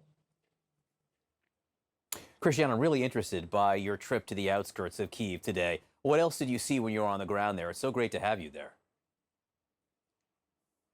Well, it was really extraordinary because we drove, it's about an hour or so out. The first thing we were able to see in the neighboring village was a lot of people waiting for humanitarian aid. And when we finally talked to them, you know, they told us that they're basically getting nothing. Because of all this fighting, the shops are empty. So we pushed further on to where actually the Russian advance had been stopped. And we talked both to the younger officer. We are going to watch the real life force, how Putin's invasion is changing our world forever. And we're going to watch the Caspian report, the weapons of Ukraine against Russia. And we're also going to watch some PragerU child, propaganda. And we're going to watch the Task and Purpose video. We got fucking fire content coming up. Who told us that he, with his javelin, had taken out a key Russian tank that was facing the city, the town, the village, and had started to wildly and indiscriminately, he said, start shooting residential areas. And we saw that evidence. We saw houses and homes, nothing, you know, in terms of a military target, all shot up. Again, this was during the first few days of the war.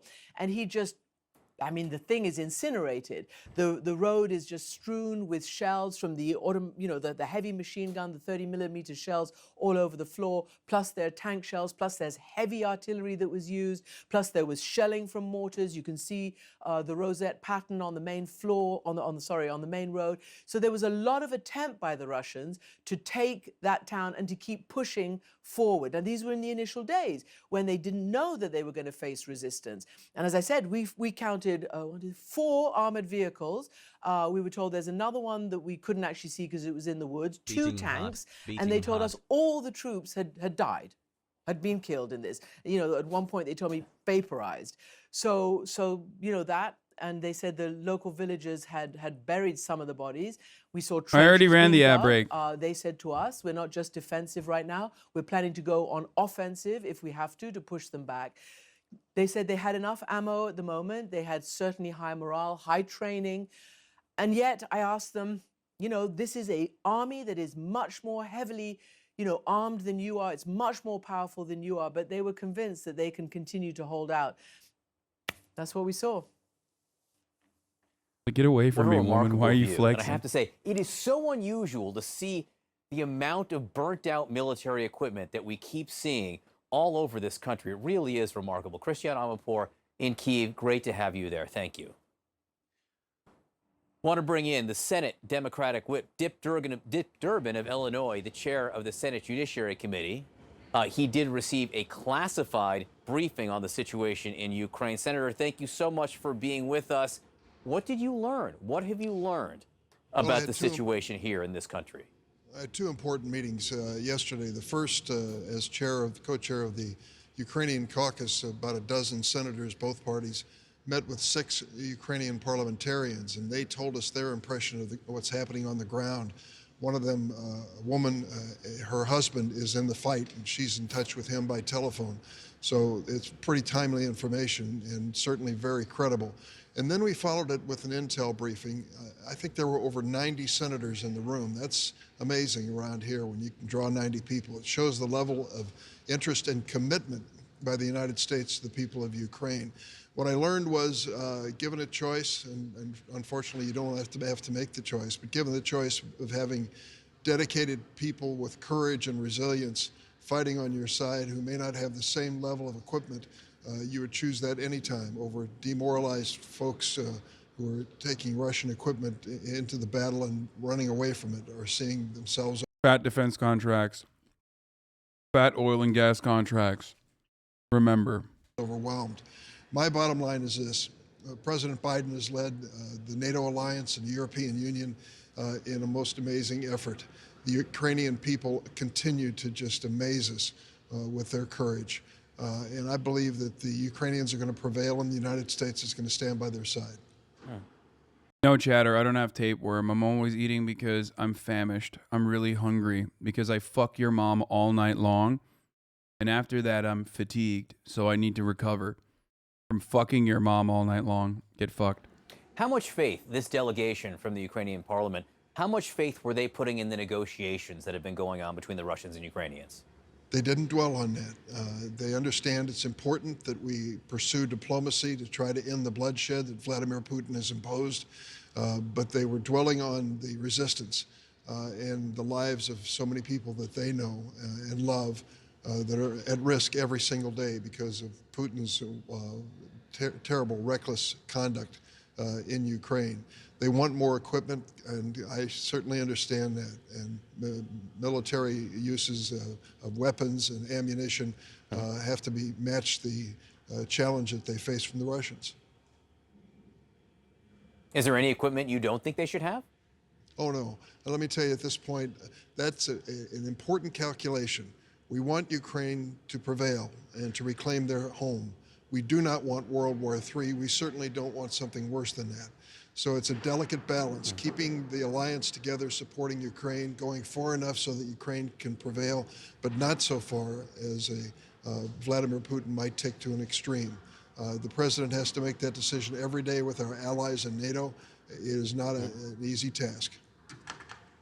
We also have new information this morning about an ongoing investigation into President Biden's son, Hunter. Federal officials are looking at his foreign business dealings, including his ties to a Chinese energy company. Senior investigative correspondent Catherine Herridge is in Washington. She's been following this for us. Catherine, good morning. Good morning, Tony. The investigation began as a tax inquiry years ago and has expanded into a federal probe involving the FBI and IRS. A source familiar with the investigation now tells CBS News 2 men who worked with Hunter Biden when his father was vice president were called to the grand. Leave Hunter alone. That's my king. If he wants to fucking, I don't know, trade in his father's last name and get a bunch of fat contracts in industries that he has no business being in, he is allowed to, okay? And jury last fall. Multiple sources tell CBS. Hunter Biden quite literally is a mad dog with a fat hog, okay? This is like not Russia shit, so I'm moving away from this for now, and we will get back to the. For the record, there was a lot of shit popping off about like Chernobyl and radiation exposure. And it's something we've talked about already. It's that the radioactive dust actually increased radiation levels in the region. But some dumbasses were saying, like, Russians were being shipped into hospitals, or Russians were being shipped into Belarusian hospitals because, you know, they all had, like, acute radiation poisoning or whatever the fuck. That's not real, okay? I hate to be the fucking nuclear guy, and I'm not, but at least I know enough that I know enough about radiation poisoning that I know that you can't get like fucking the radiation shit, like the level of radiation poisoning that's immediate can only happen when you are directly at the site of like an actual fucking radioactive substance. Like people in the room during Chernobyl when it was fucking melting down got it, okay?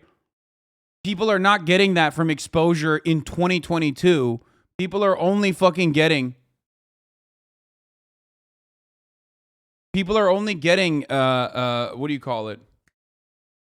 People are not going to get that from fucking digging trenches or whatever the fuck in the Red Forest, okay?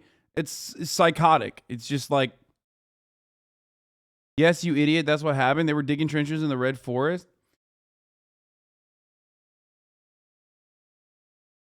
Guys, when you fucking breathe nuclear dust, okay, which can give you radiation poisoning, you're just gonna die of cancer 10 years later. You're not gonna fucking immediately die of like radiation poisoning from literally fucking, like you're in the middle of the fucking reactor, dude. Yeah, those guys might get cancer, but right now they're fine, okay? The fuck are you saying?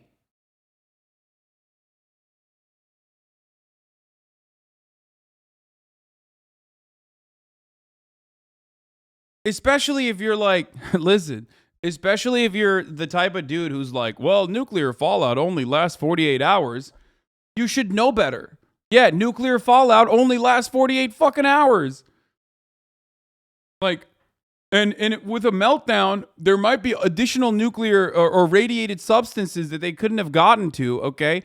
But like, it's impossible to avoid, okay? You're not going to turn into a fucking Fallout ghoul magically because you, like, got some fucking nuclear dust.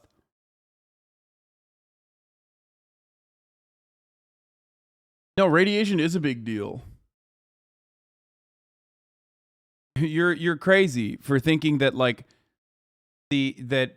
Russian... you're for thinking that, like, the Russian soldiers were able to get like, what is it called? It's like acute radiation poisoning or something. It's like, it's literally the people that you saw in the Chernobyl series that like were fucking melting literally 3 days later. Like what polonium does when you shove it in someone, like a Russian dissident, you know, literally just like you start melting. It's really, really acute radiation syndrome. It's really fucked up. Okay? That only happens if you are directly fucking that only happens if you're directly staring at a fucking highly radioactive substance with nothing in between you. It's not the radioactive dust that you've kicked off from like building fucking trenches or shit. You might still actually get sick later down the line. You might get cancer later down the line, but it's not going to create the acute radiation poisoning or sickness immediately, like the way that these news reports were fucking pushing. Anyway.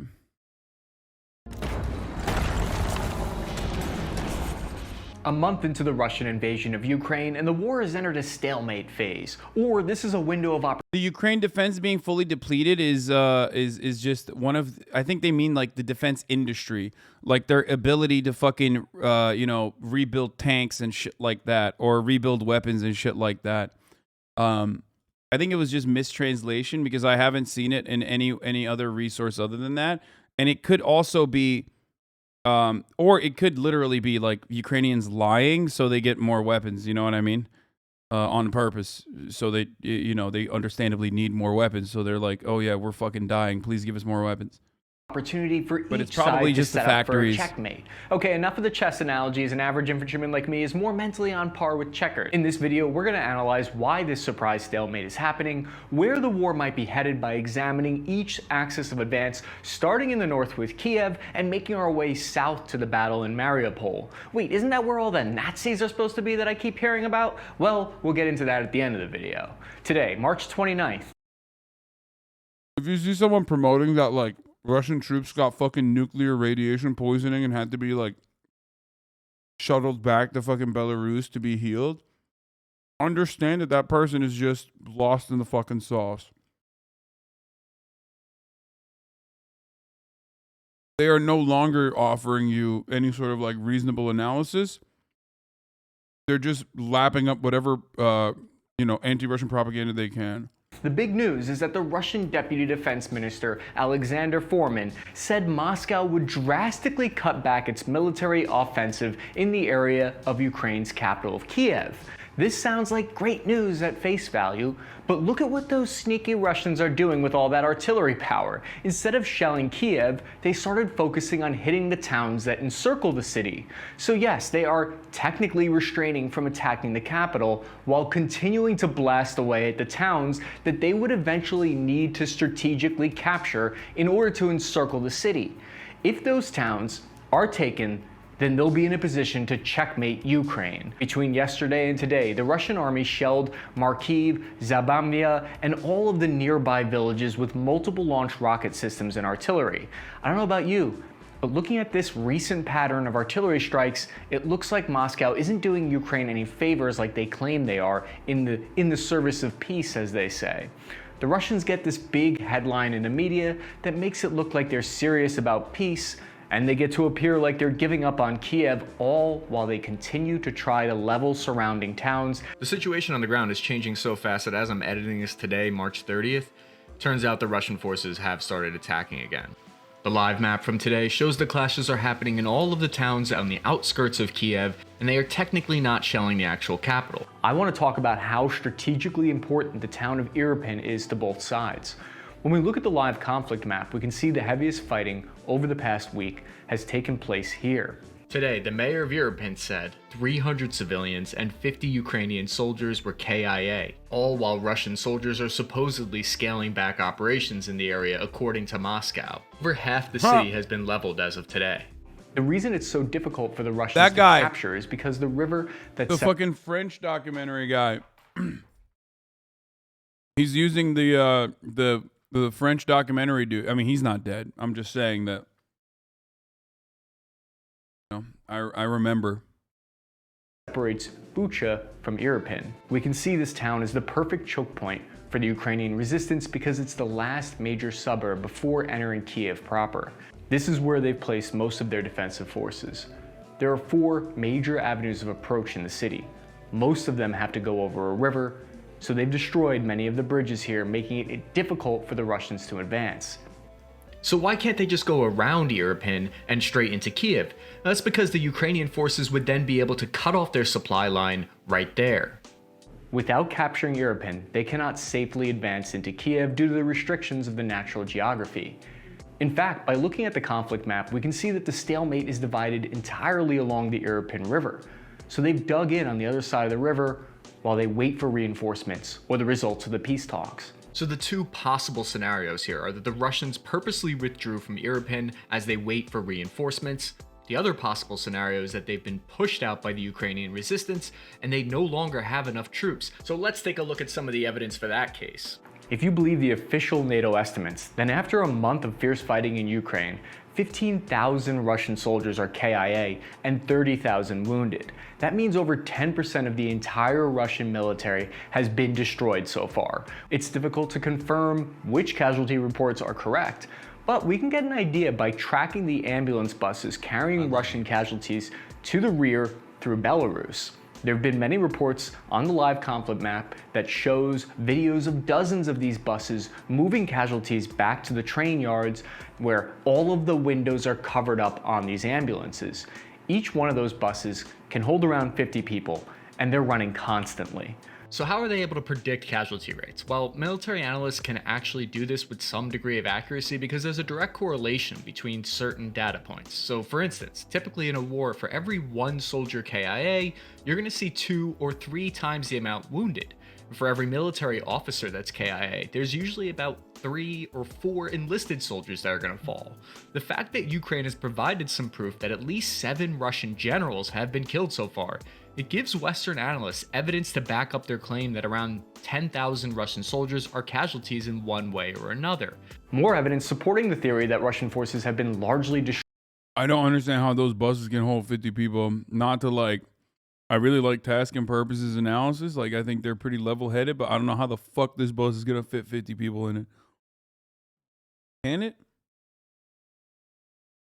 Unless they're dead people, I guess, but I thought these were injured buses, though. Rich person opinion? Bus too small? Wait, what? Yeah, bro. Everything I do is clouded by my My wealthy, out-of-touch lifestyle.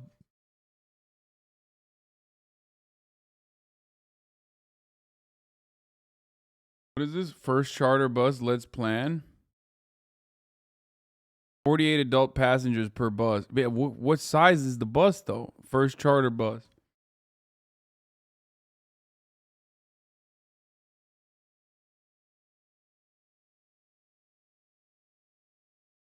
Yo. I mean, maybe they're stacking. They're just like stacking dead bodies. That could be the case. Generals have been killed so far.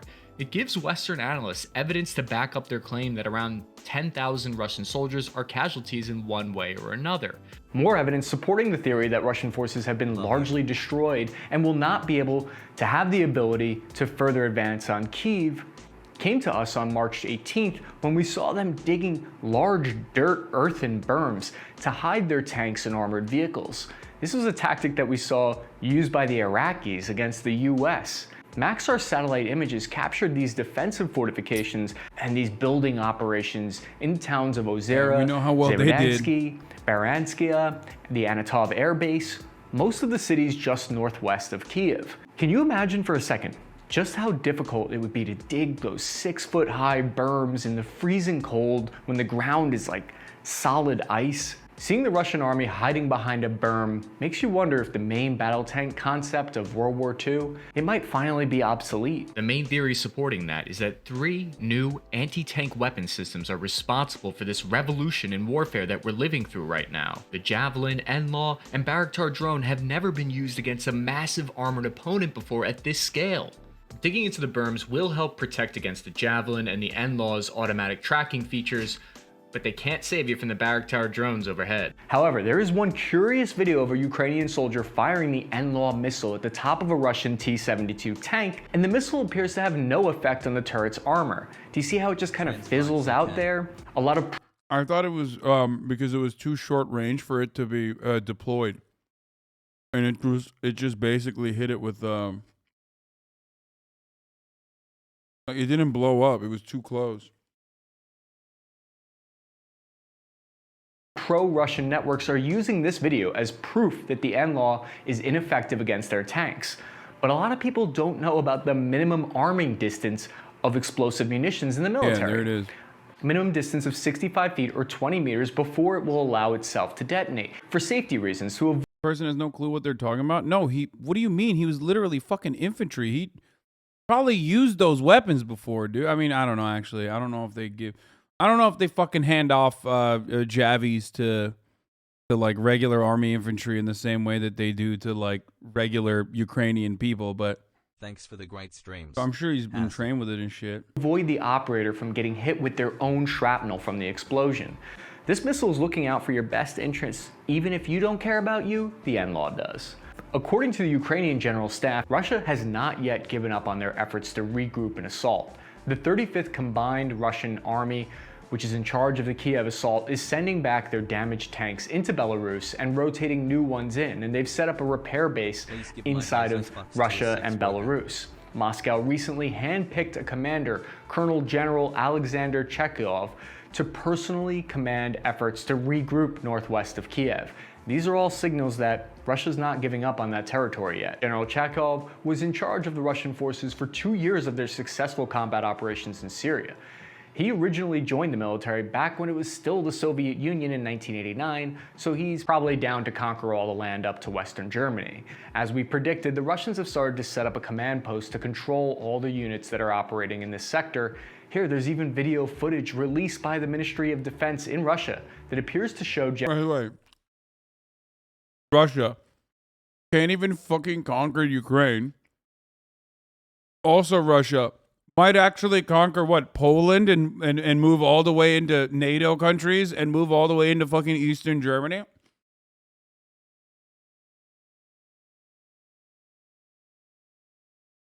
Like, I know he's joking. No. I know he's joking. I like him a lot. I'm simply saying that there are plenty of people who are not joking about that, and they say that. The only people who should be terrified is Moldovans, okay? If you're a Moldovan, dude, I'll tell you right now. Mama Liga, you better fucking Should be worried. Okay.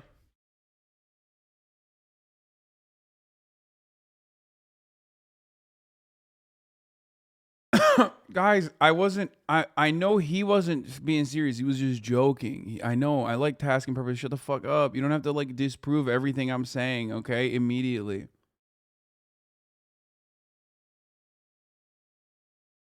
Where's Moldovan Mama Liga today? I'm surprised he's not in here. Wait, what? That's not how you spell it, dude. General Chekyov flying into one of these newly established military bases northwest of Kiev in order to give out some awards to the Russian soldiers. One thing that's like actually fucking crazy is that these dumbass generals, they literally go to the front lines regularly. It's very weird. How are you in sniper rifle distance as a general, dude? Like, it makes no sense. I don't understand how you can ever be in sniper rifle distance as a general.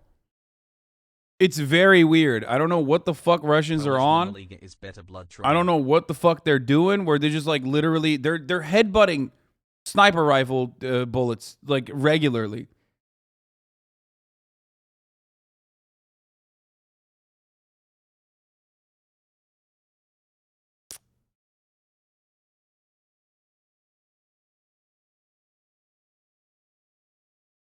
Russia has a lot less competent NCOs than the Western nations do, and so they have to rely top down on generalship a lot more. Yeah. A lot of the death is fake news. No, it's not. Russia has literally fucking confirmed some of the general casualties. And by the way, a general casualty is like a gigantic fucking L. Like an actual gigantic L, because generals are being sent to the front lines to boost morale in a lot of instances, and also because they're more competent, I guess. But also to boost morale. So when a general fucking dies, you're destroying morale. That's huge. It's insane. You've literally lost strategic competence and fucking morale at the same time.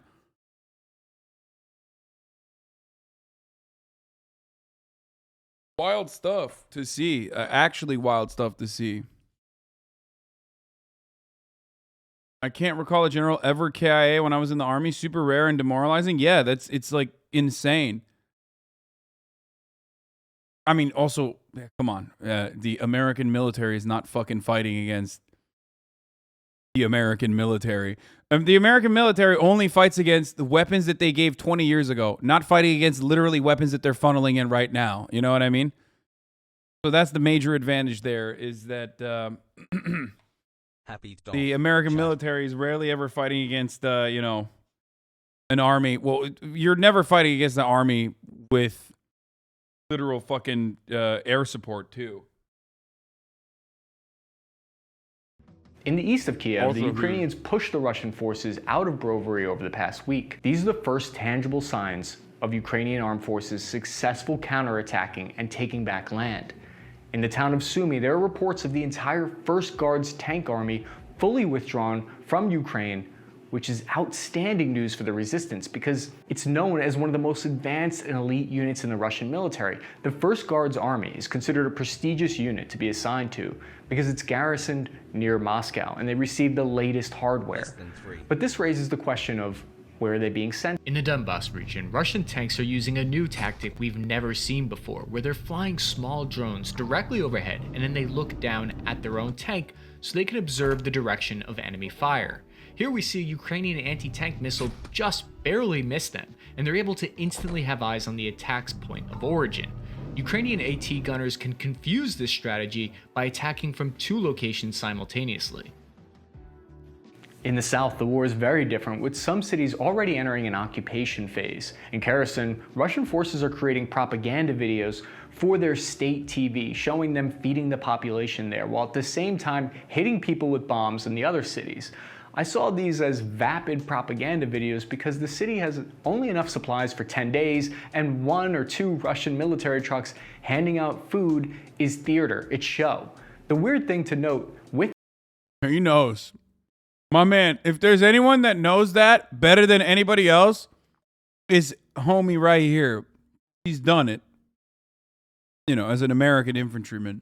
this town is that it fell with little resistance, and while it's been occupied, there hasn't really been any kind of large spread. You sure? Yeah, of course What do you mean? Yes, he was in the army, and he has literally talked about how conflicted he was seeing this, because like he saw what Russians are doing, and he was reminded of like what he has done in the past. He mentioned it before. Yeah. Why are chatters so fucking like, why are you so excited to like shove shit down my throat or shove shit down the throat of like the video that we are watching? Yeah, I know he said it in the video, literally in the other video.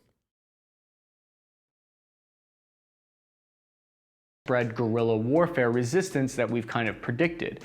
Don't get me wrong, there's huge peaceful protests with over 5,000 people that are protesting against the Russian occupation, but Kherson is firmly under Russian control at the time being. But something interesting is happening here. Over the past week, Ukrainian forces launched a successful counterattack.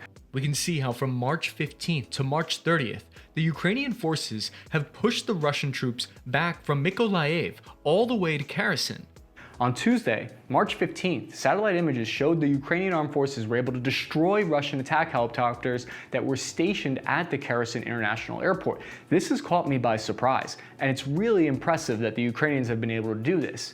Since then, they've been making progress, slowly working their way, trying to retake towns and villages on their way towards Kherson.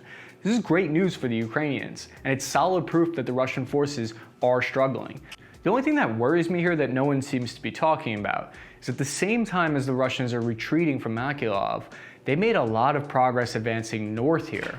Russian forces appear to be quietly headed towards a new town that no one is really talking about yet. It's called Kryvyi Rih, and I couldn't figure out why the Russians seem to be prioritizing capturing this location instead of Mykolaiv and Odessa. It turns out this city is the main steel industry of the whole Eastern Europe. It's a globally important center of iron ore mining and metallurgy. On March 3rd, they had to stop steel making operations in the city at Come on, bro. Russia would never have imperialist interests, bro. Come on, imperialism, the highest state of capitalism, bro. Russia is not a capitalist oligarch run kleptocratic state, bro. Come on, bro. That's crazy, bro. This is wild. That would not be a reason. There would be no material interest in Russia invading Ukraine at all. And to command and control any of the Ukrainian industries. Maybe not the fucking wheat, like everyone was saying. Oh, Ukraine is the world, Russia's breadbasket or whatever the fuck. But like, this is legit. And so, by the way, Donbass being a region of importance is specifically because of the steel industry there as well, and I think coal. So there are strategic resources. Literally, nobody said that. No, there are people who fucking say that. They're like, oh, no, it doesn't fit the definition. It doesn't fit the Leninist definition of imperialism. It 100% does. It does. Of course it does. 16 months, Spog. Forgive me for being and it's not, this is like, this is tying it back. My research. All Russians are epigenetically communist. That's true.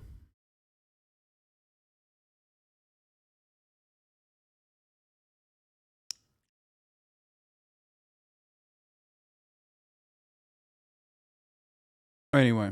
ArcelorMittal, because they were concerned for the safety of their 26,000 workers. And last but not least, this is the hometown of the Ukrainian President Volodymyr Zelensky. The latest development from the region comes from Oleksandr Vykolov, the recently appointed head of the regional military state administration in the city, who said that Ukrainian army has pushed the Russians 40 kilometers away from the city, and they're attempting to push the Russians all the way back to Kherson.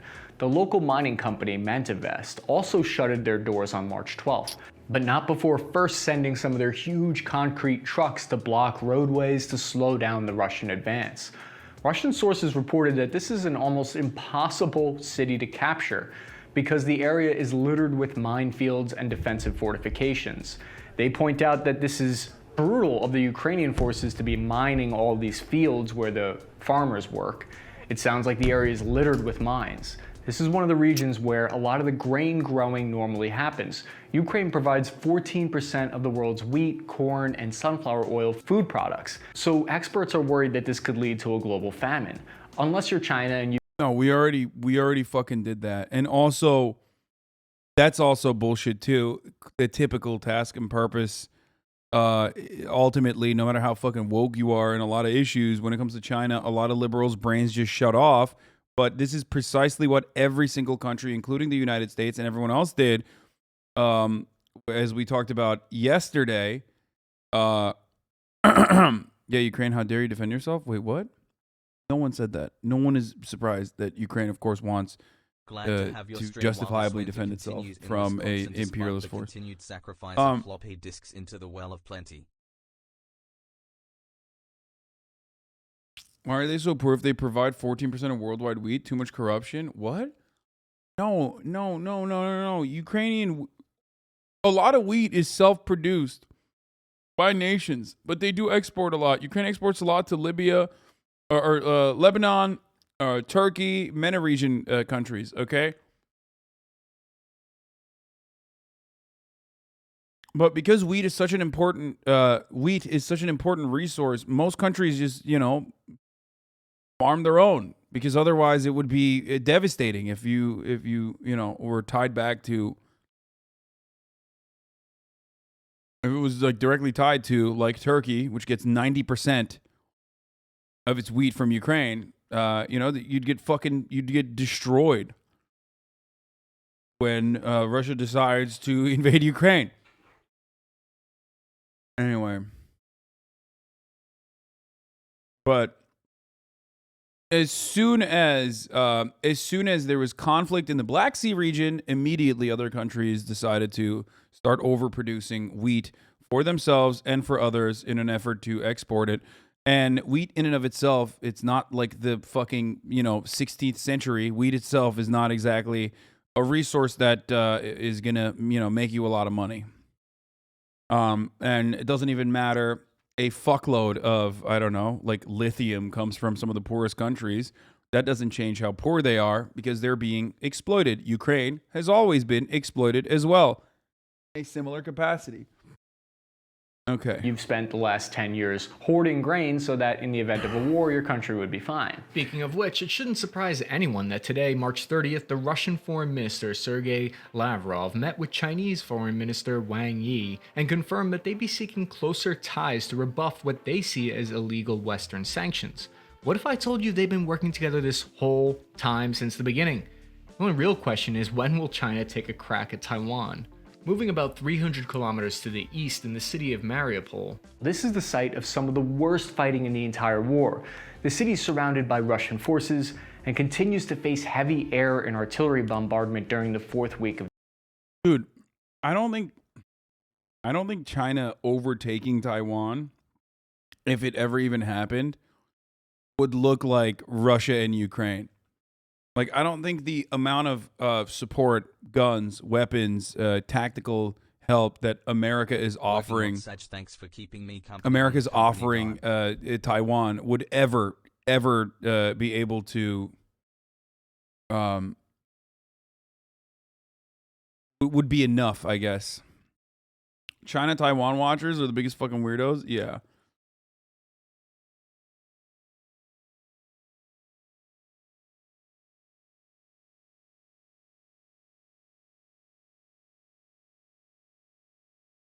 What? Nothing like it. It would look like World War III, real World War III. Not only that, but the weapons in Taiwan already has is wait, what? No, it wouldn't be like this at all. I don't think it would be like that. I think it would be closer to Hong Kong. You would have like fucking paramilitaries and shit that you would have like paramilitaries and shit, but not enough brain rot. Ultimately, they would get fucking ripped. You're horribly misinformed. Look into it. What?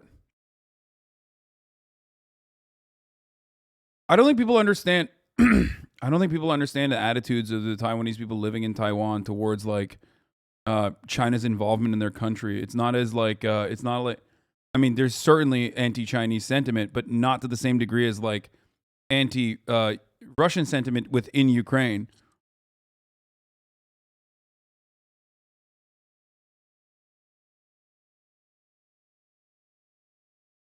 Like Ukrainian sovereignty and Ukrainian interest, Ukrainian nation state project has literally always historically been anti-Russian, understandably. Okay. Obviously, Taiwan also had similar takes, and they got thoroughly owned by Mao. But having said that, if you look at their recent attitude, or their attitude in general, you showed again you have no clue on this matter. I hate this so much, dude.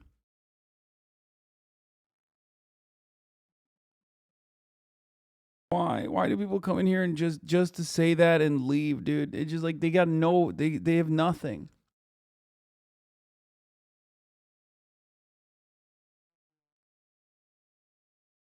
You're arguing with Mr. Massive Nut. Wake up. Wait, what do you mean? He's got big ass nuts. Maybe he knows.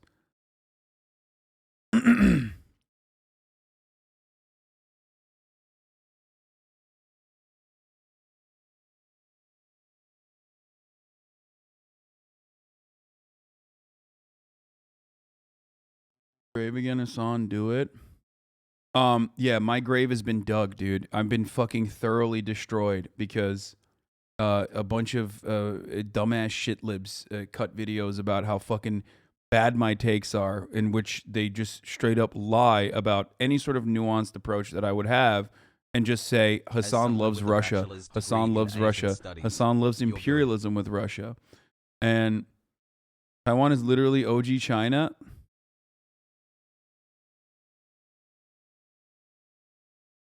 You sent all these loser chatters to an island like China did. Okay, stop. Anyway, yeah. All right, we're done. We're done with this. Okay.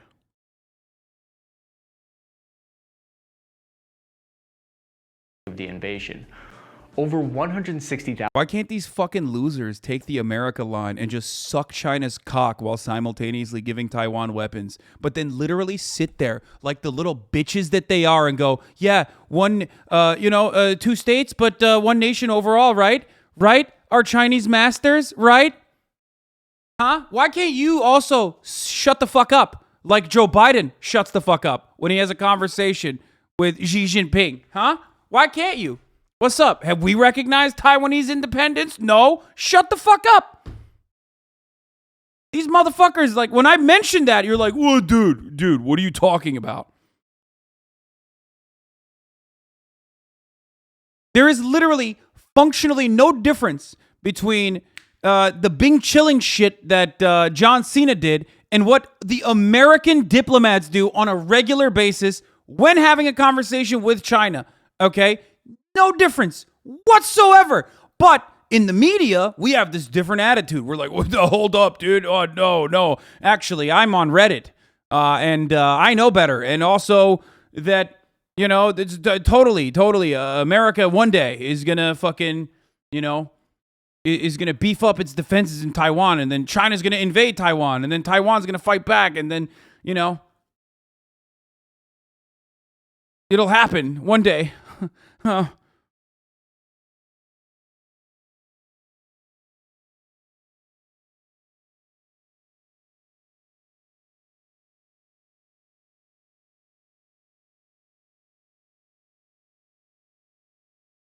Yeah, everybody always loves to do the Bing chilling joke, but like literally we are all Bing chilling, okay? All of us. Every single one of us. Our reliance on Chinese manufacturing is so fucking incredible that like it doesn't even matter what your perspective is, it doesn't matter what the NBA's perspective is, it doesn't matter what LaChina James's perspective is, okay? It doesn't matter. None of it matters.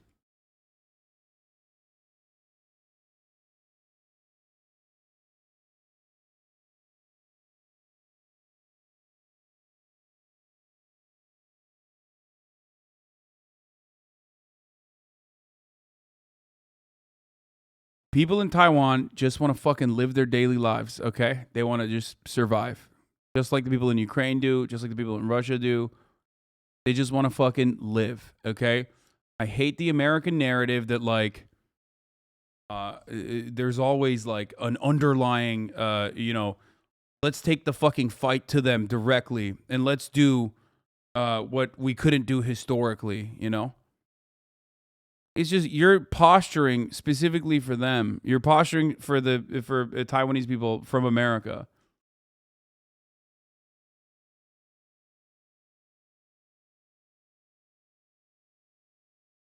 I'm Taiwanese living in Japan. My family's Taiwanese. I agree that China will take Taiwan eventually. The most anti-China Taiwanese have already left Taiwan. But I think you're mistaken if you think the Taiwanese people love China. No, I don't think they love China. Nobody fucking loves China. Why the fuck would you love China? No, of course you don't love China. You just don't give a shit as much as Americans act like you do.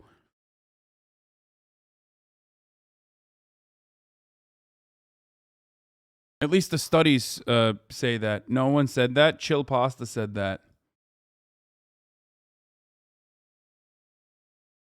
I was trying to find what he said on here as well.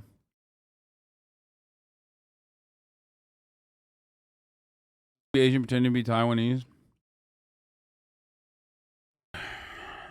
Official U.S. policy, Shanghai Communique of 1972. The United States acknowledges the Chinese on either side of the Taiwan Strait maintain there is but one China and that the Taiwan is part of China. The United States has not challenged that position.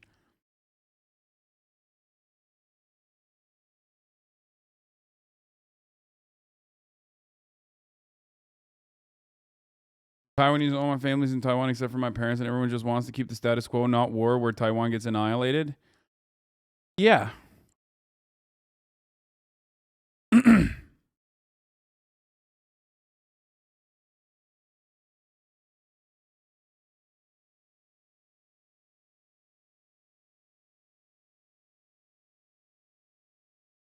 China and Taiwan are two different states with a shared nation. Ukraine and Russia are two different nation states on both fronts.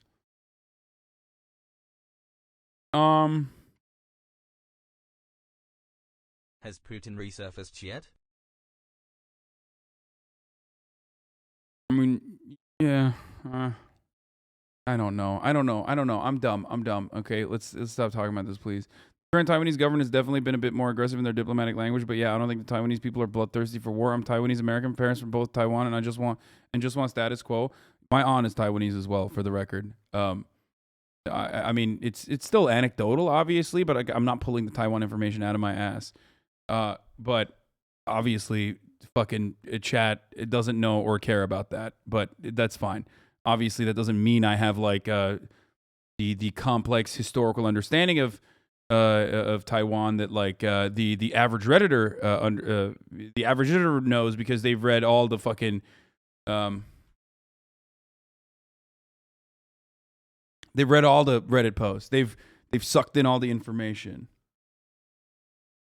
But yeah, well, I have 5 Taiwanese aunts. Oh, you just owned me. There's nothing I can say to that.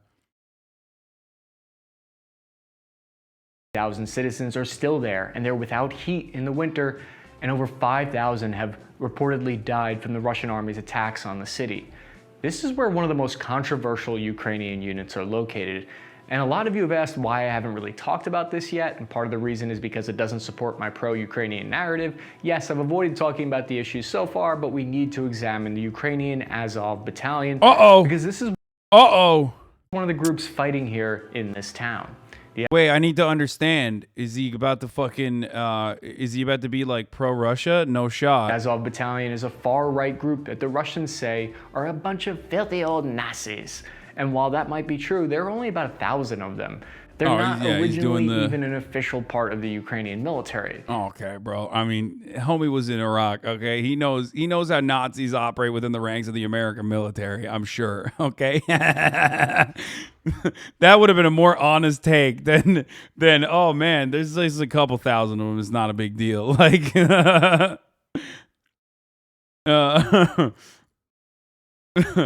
They're an all-volunteer group that took their patriotism a few steps too far. In 2014. Okay, yeah. Listen, look. Any kind of information that you hear from anyone in the West on this shit is literally just always going to be super minimizing.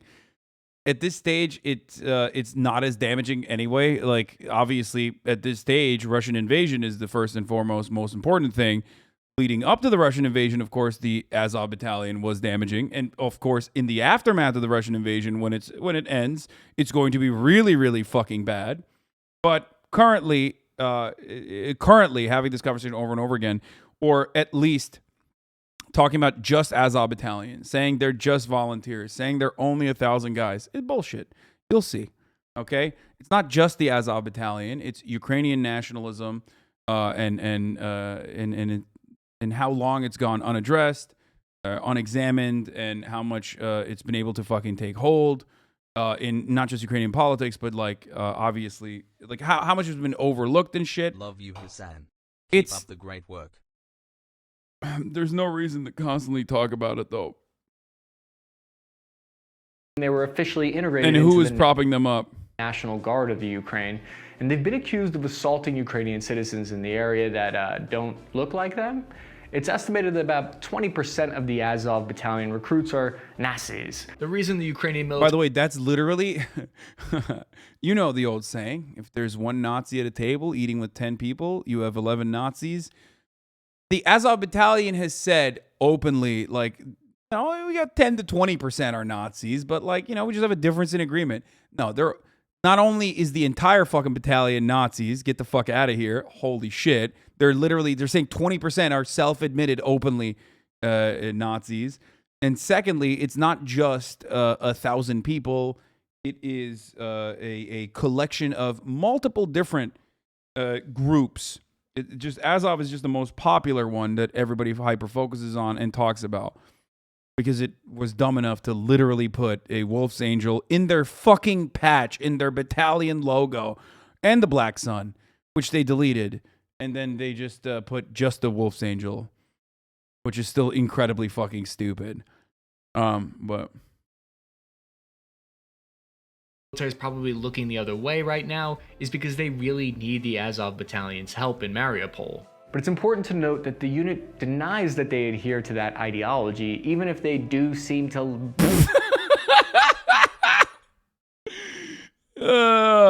dude, it's like... rock a lot of SS swag. This is definitely not a good look. I mean, this is they have battalions called the Freikorps. Like, they have a bunch. It's not just Azov, dude. Like... Oh man, I can't wait for the think tank economy. The think piece economy is gonna pop so fucking hard post like Russian invasion. Like, a look back at what went wrong in Ukraine. Like, a look back at what went wrong in Ukraine are the far right paramilitary groups that, trained some of the far right Nazis in our countries when they went over to fight against Russia. Why are they doing white terrorism in our countries now? How did that happen? The blowback of like American Nazis going to Ukraine and fighting alongside Ukrainian Nazis, which they have been doing for many, many years, and getting battle hardened and battle trained, only to come back to America and to European cities and doing whatever the fuck they have, their ideological interests, like representing their ideological interests. How will that happen? What will that look like? Gross. Basically, it looks like Russia's trying to exaggerate the reality of the far-right problem in Ukraine, while the Ukrainian government is trying their best to pretend this problem doesn't exist. Due to these issues, since 2015, the United States has refused to provide any training or help to the Azov regiment. No training for you. But I don't buy it's bullshit. I mean, he's that a couple of the Javelin missile systems haven't slipped into their hands. It's not even that they haven't slipped in their hands. Of course they're training them, dude. Of course. Come on. Like... I mean, we know that they are because we see them. Like, how do you think they're using Javelin missiles against Russian tanks? They didn't get training? How the fuck did the Javelin missiles, in all the videos that you watch in Mariupol, how did that happen? How did they arrive in the hands of the Azov Battalion? Of course they are. Of course. They do. Yeah, 100%. And they've also never stopped. Like, that was bullshit too. And they've been openly training them as well. And it's, again, not just the Azov Battalion, so it doesn't matter. Like, this is a much, much, much larger conversation to have. But One that I'm sick and tired of having over and over again, because so many fucking dumbass liberals clip this and be like, dude, you cover it for 35 minutes and then only in the end slap on that like Russia is actually bad for invading. And that makes it seem like you're justifying it. It's like, no, dude, you're just a fucking brain-broken liberal who cannot comprehend anything outside of the fucking spoon-fed propaganda that you've been used to non-fucking stop. That's the difference, okay? I have never, ever said that it was okay. I've been anti-Russian invasion of Ukraine. This is the fucking jump. Suck my dick. And then there's this side of the fucking Russian propaganda that's actually Russian propaganda. Ukrainians are killing their own citizens by forcing them not to be able to leave and forcing them to fight. Okay, listen, dude. Forced conscription is real, obviously. They've literally opened up their fucking prisons. They're trying to fight against a large force, okay? They're trying to fight against a large army that is attacking them. But this idea that they're like fucking, I don't know, killing people, making them forcibly making them stay in Mariupol, forcibly making the civilians stay and get shelled by Russians. Like, that's stupid. Finally waking up and turning conservative? Clap.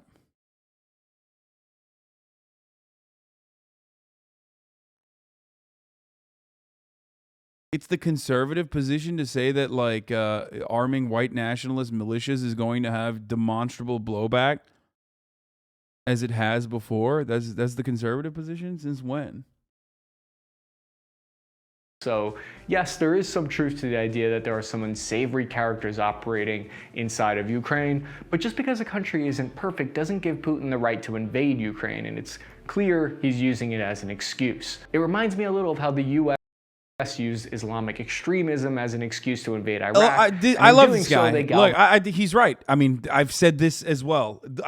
How do I describe this to you guys all the time? Russia using denazification as a reason to go into Ukraine is like America saying they're going to spread democracy in Iraq, okay? It's bullshit. It's bullshit. It's just what you're telling your people so they get on board with what you're doing. Galvanized the extremist insurgency there. Ironically, after the U.S. invasion, it created more extremists in Iraq. A similar situation appears to be happening here in Ukraine, where the Russian invasion is creating more far-right fighters in response. It's like a self-fulfilling prophecy, or one of those. It's not. It's just it's the understandable consequence of a nation fighting back against an imperial force. Time and time again, it has happened. It's happened every time America's done it. Of course, it's gonna happen when fucking Russia does it. Oh my God, I'm so annoyed. If you build it, they will come moments. Over the last. Yeah, but the difference is that you said America deserved 9/11. Says inside your trunk. Yeah, I did. And as a 6-month subscriber, you agree with that take. So sorry. Last 2 weeks, Russian forces have steadily made progress to fully encircle the Mariupol city. They've been reinforced by new units. That there's video proof of them being unloaded at a captured port just south of there at Berdyansk. Fresh troops and equipment have been seen moving and being unloaded there on March 24th. Reports of Russian commanders being KIA in both their 810th Naval Infantry Brigade and their 150th Motorized Rifle Division indicates that losses in the city are high. These mixed signals make it difficult for us to be able to tell what Russian forces will be able to do if they do capture Mariupol. Will they then launch a coordinated attack into the Donbass region, or will they be stuck trying to control this port city? We don't know. The Russians aren't exactly entirely squeaky clean either, as we've seen them turning to using private mercenaries from their own country and allied nations. This is a similar strategy that the US had to do in Iraq in order to have enough security. And much like the United States' troops, they got straight fucking Nazis in their private military contractors as well, baby. Guess what, dude? Those hardened war fighters, dude, that they use all around and all these other special operations, a lot of them straight Nazis, okay? Right. Just like the ones in the American private military groups. So my man is speaking directly from the heart here, directly from his own personal experience. In their country, you can tell if someone is pro-private military if they call them contractors, and you can tell if they're against it if they call them filthy mercenaries. You know, they're just gotta murk them. A lot of people don't know this, but at the height of the war in Iraq, the U.S. was employing 21,000 private... Stop. No way. You mean to tell me that the United States uses private security contractors all the fucking time? What's next? Are you going to tell me that it's deeply hypocritical of the United States to claim that Russia is using anti-personnel landmines, which is, of course, really fucked up. By the way, it is really fucked up and disgusting. And in a just world, those people who deploy those anti-personnel landmines would have to suffer at the hands of those anti-personnel landmines. But America also does not have a written in the law policy about not using said anti-personnel landmines, or, for example, saying cluster munitions should be banned. It's actually a war crime to use cluster munitions, but then we sell cluster munitions to other countries and we use cluster munitions all the time. Man, that would be crazy. That'd be crazy if America didn't sign on to a landmine treaty.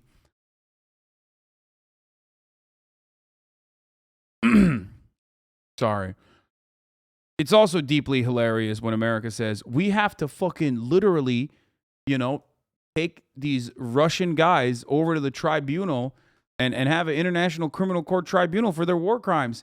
That's really funny. Of course, America famously literally has a law that makes it illegal to extradite a singular diplomat, American service member, or anyone associated with America doing war crimes at the behest of America to ever get tried at The Hague, because they would invade The Hague if that was what would happen. Okay.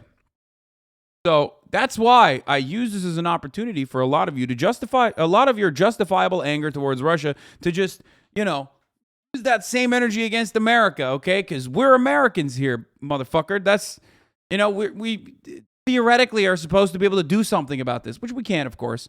But, when I mention that, then, I'm a defeatist and I want Donald Trump to win or something. Oh, yeah. American contractors like Blackwater, 43,000 foreign contractors, and about 118,000 Iraqis were all on the payroll. More private contractors than actual military service members in Iraq at the time. Russia's attempting to do the same thing here by deploying their Wagner Group private security soldiers. So while Moscow's talking about peace and saying that they're going to restrain from attacking Kiev, at the same time they're sending over 1,000 Wagner soldiers to the front. It's my belief that the stalemate that's playing out in Ukraine right now over the last week is an attempt by Russia to buy time to reorganize and reinforce their army. If I put on my tinfoil hat, it looks like China's slowly showing their real hand in what's shaping up to be a Cold War of the democracies versus autocracies. The real question is, how much combat power will the Russians be able to muster over the next few months, and will it be enough to take Kiev? So that's all I have for this update on the Ukrainian war. Please let me know in the comment section if you agree or disagree with my assessment. I'm your average infantryman, Chris Cappy. You're watching Task and Purpose. If you want to learn more about democracy, I mean, yeah, Ukrainian democracy is a joke, but hey,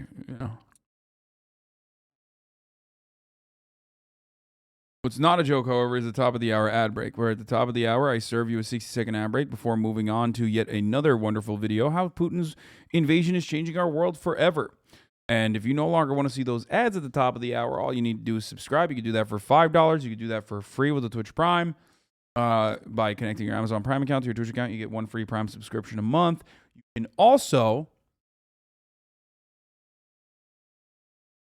get gifted a sub if you're lucky. Here's the 1-minute ad break now. Let's watch Real Life Lores, how Putin's invasion is changing our world forever.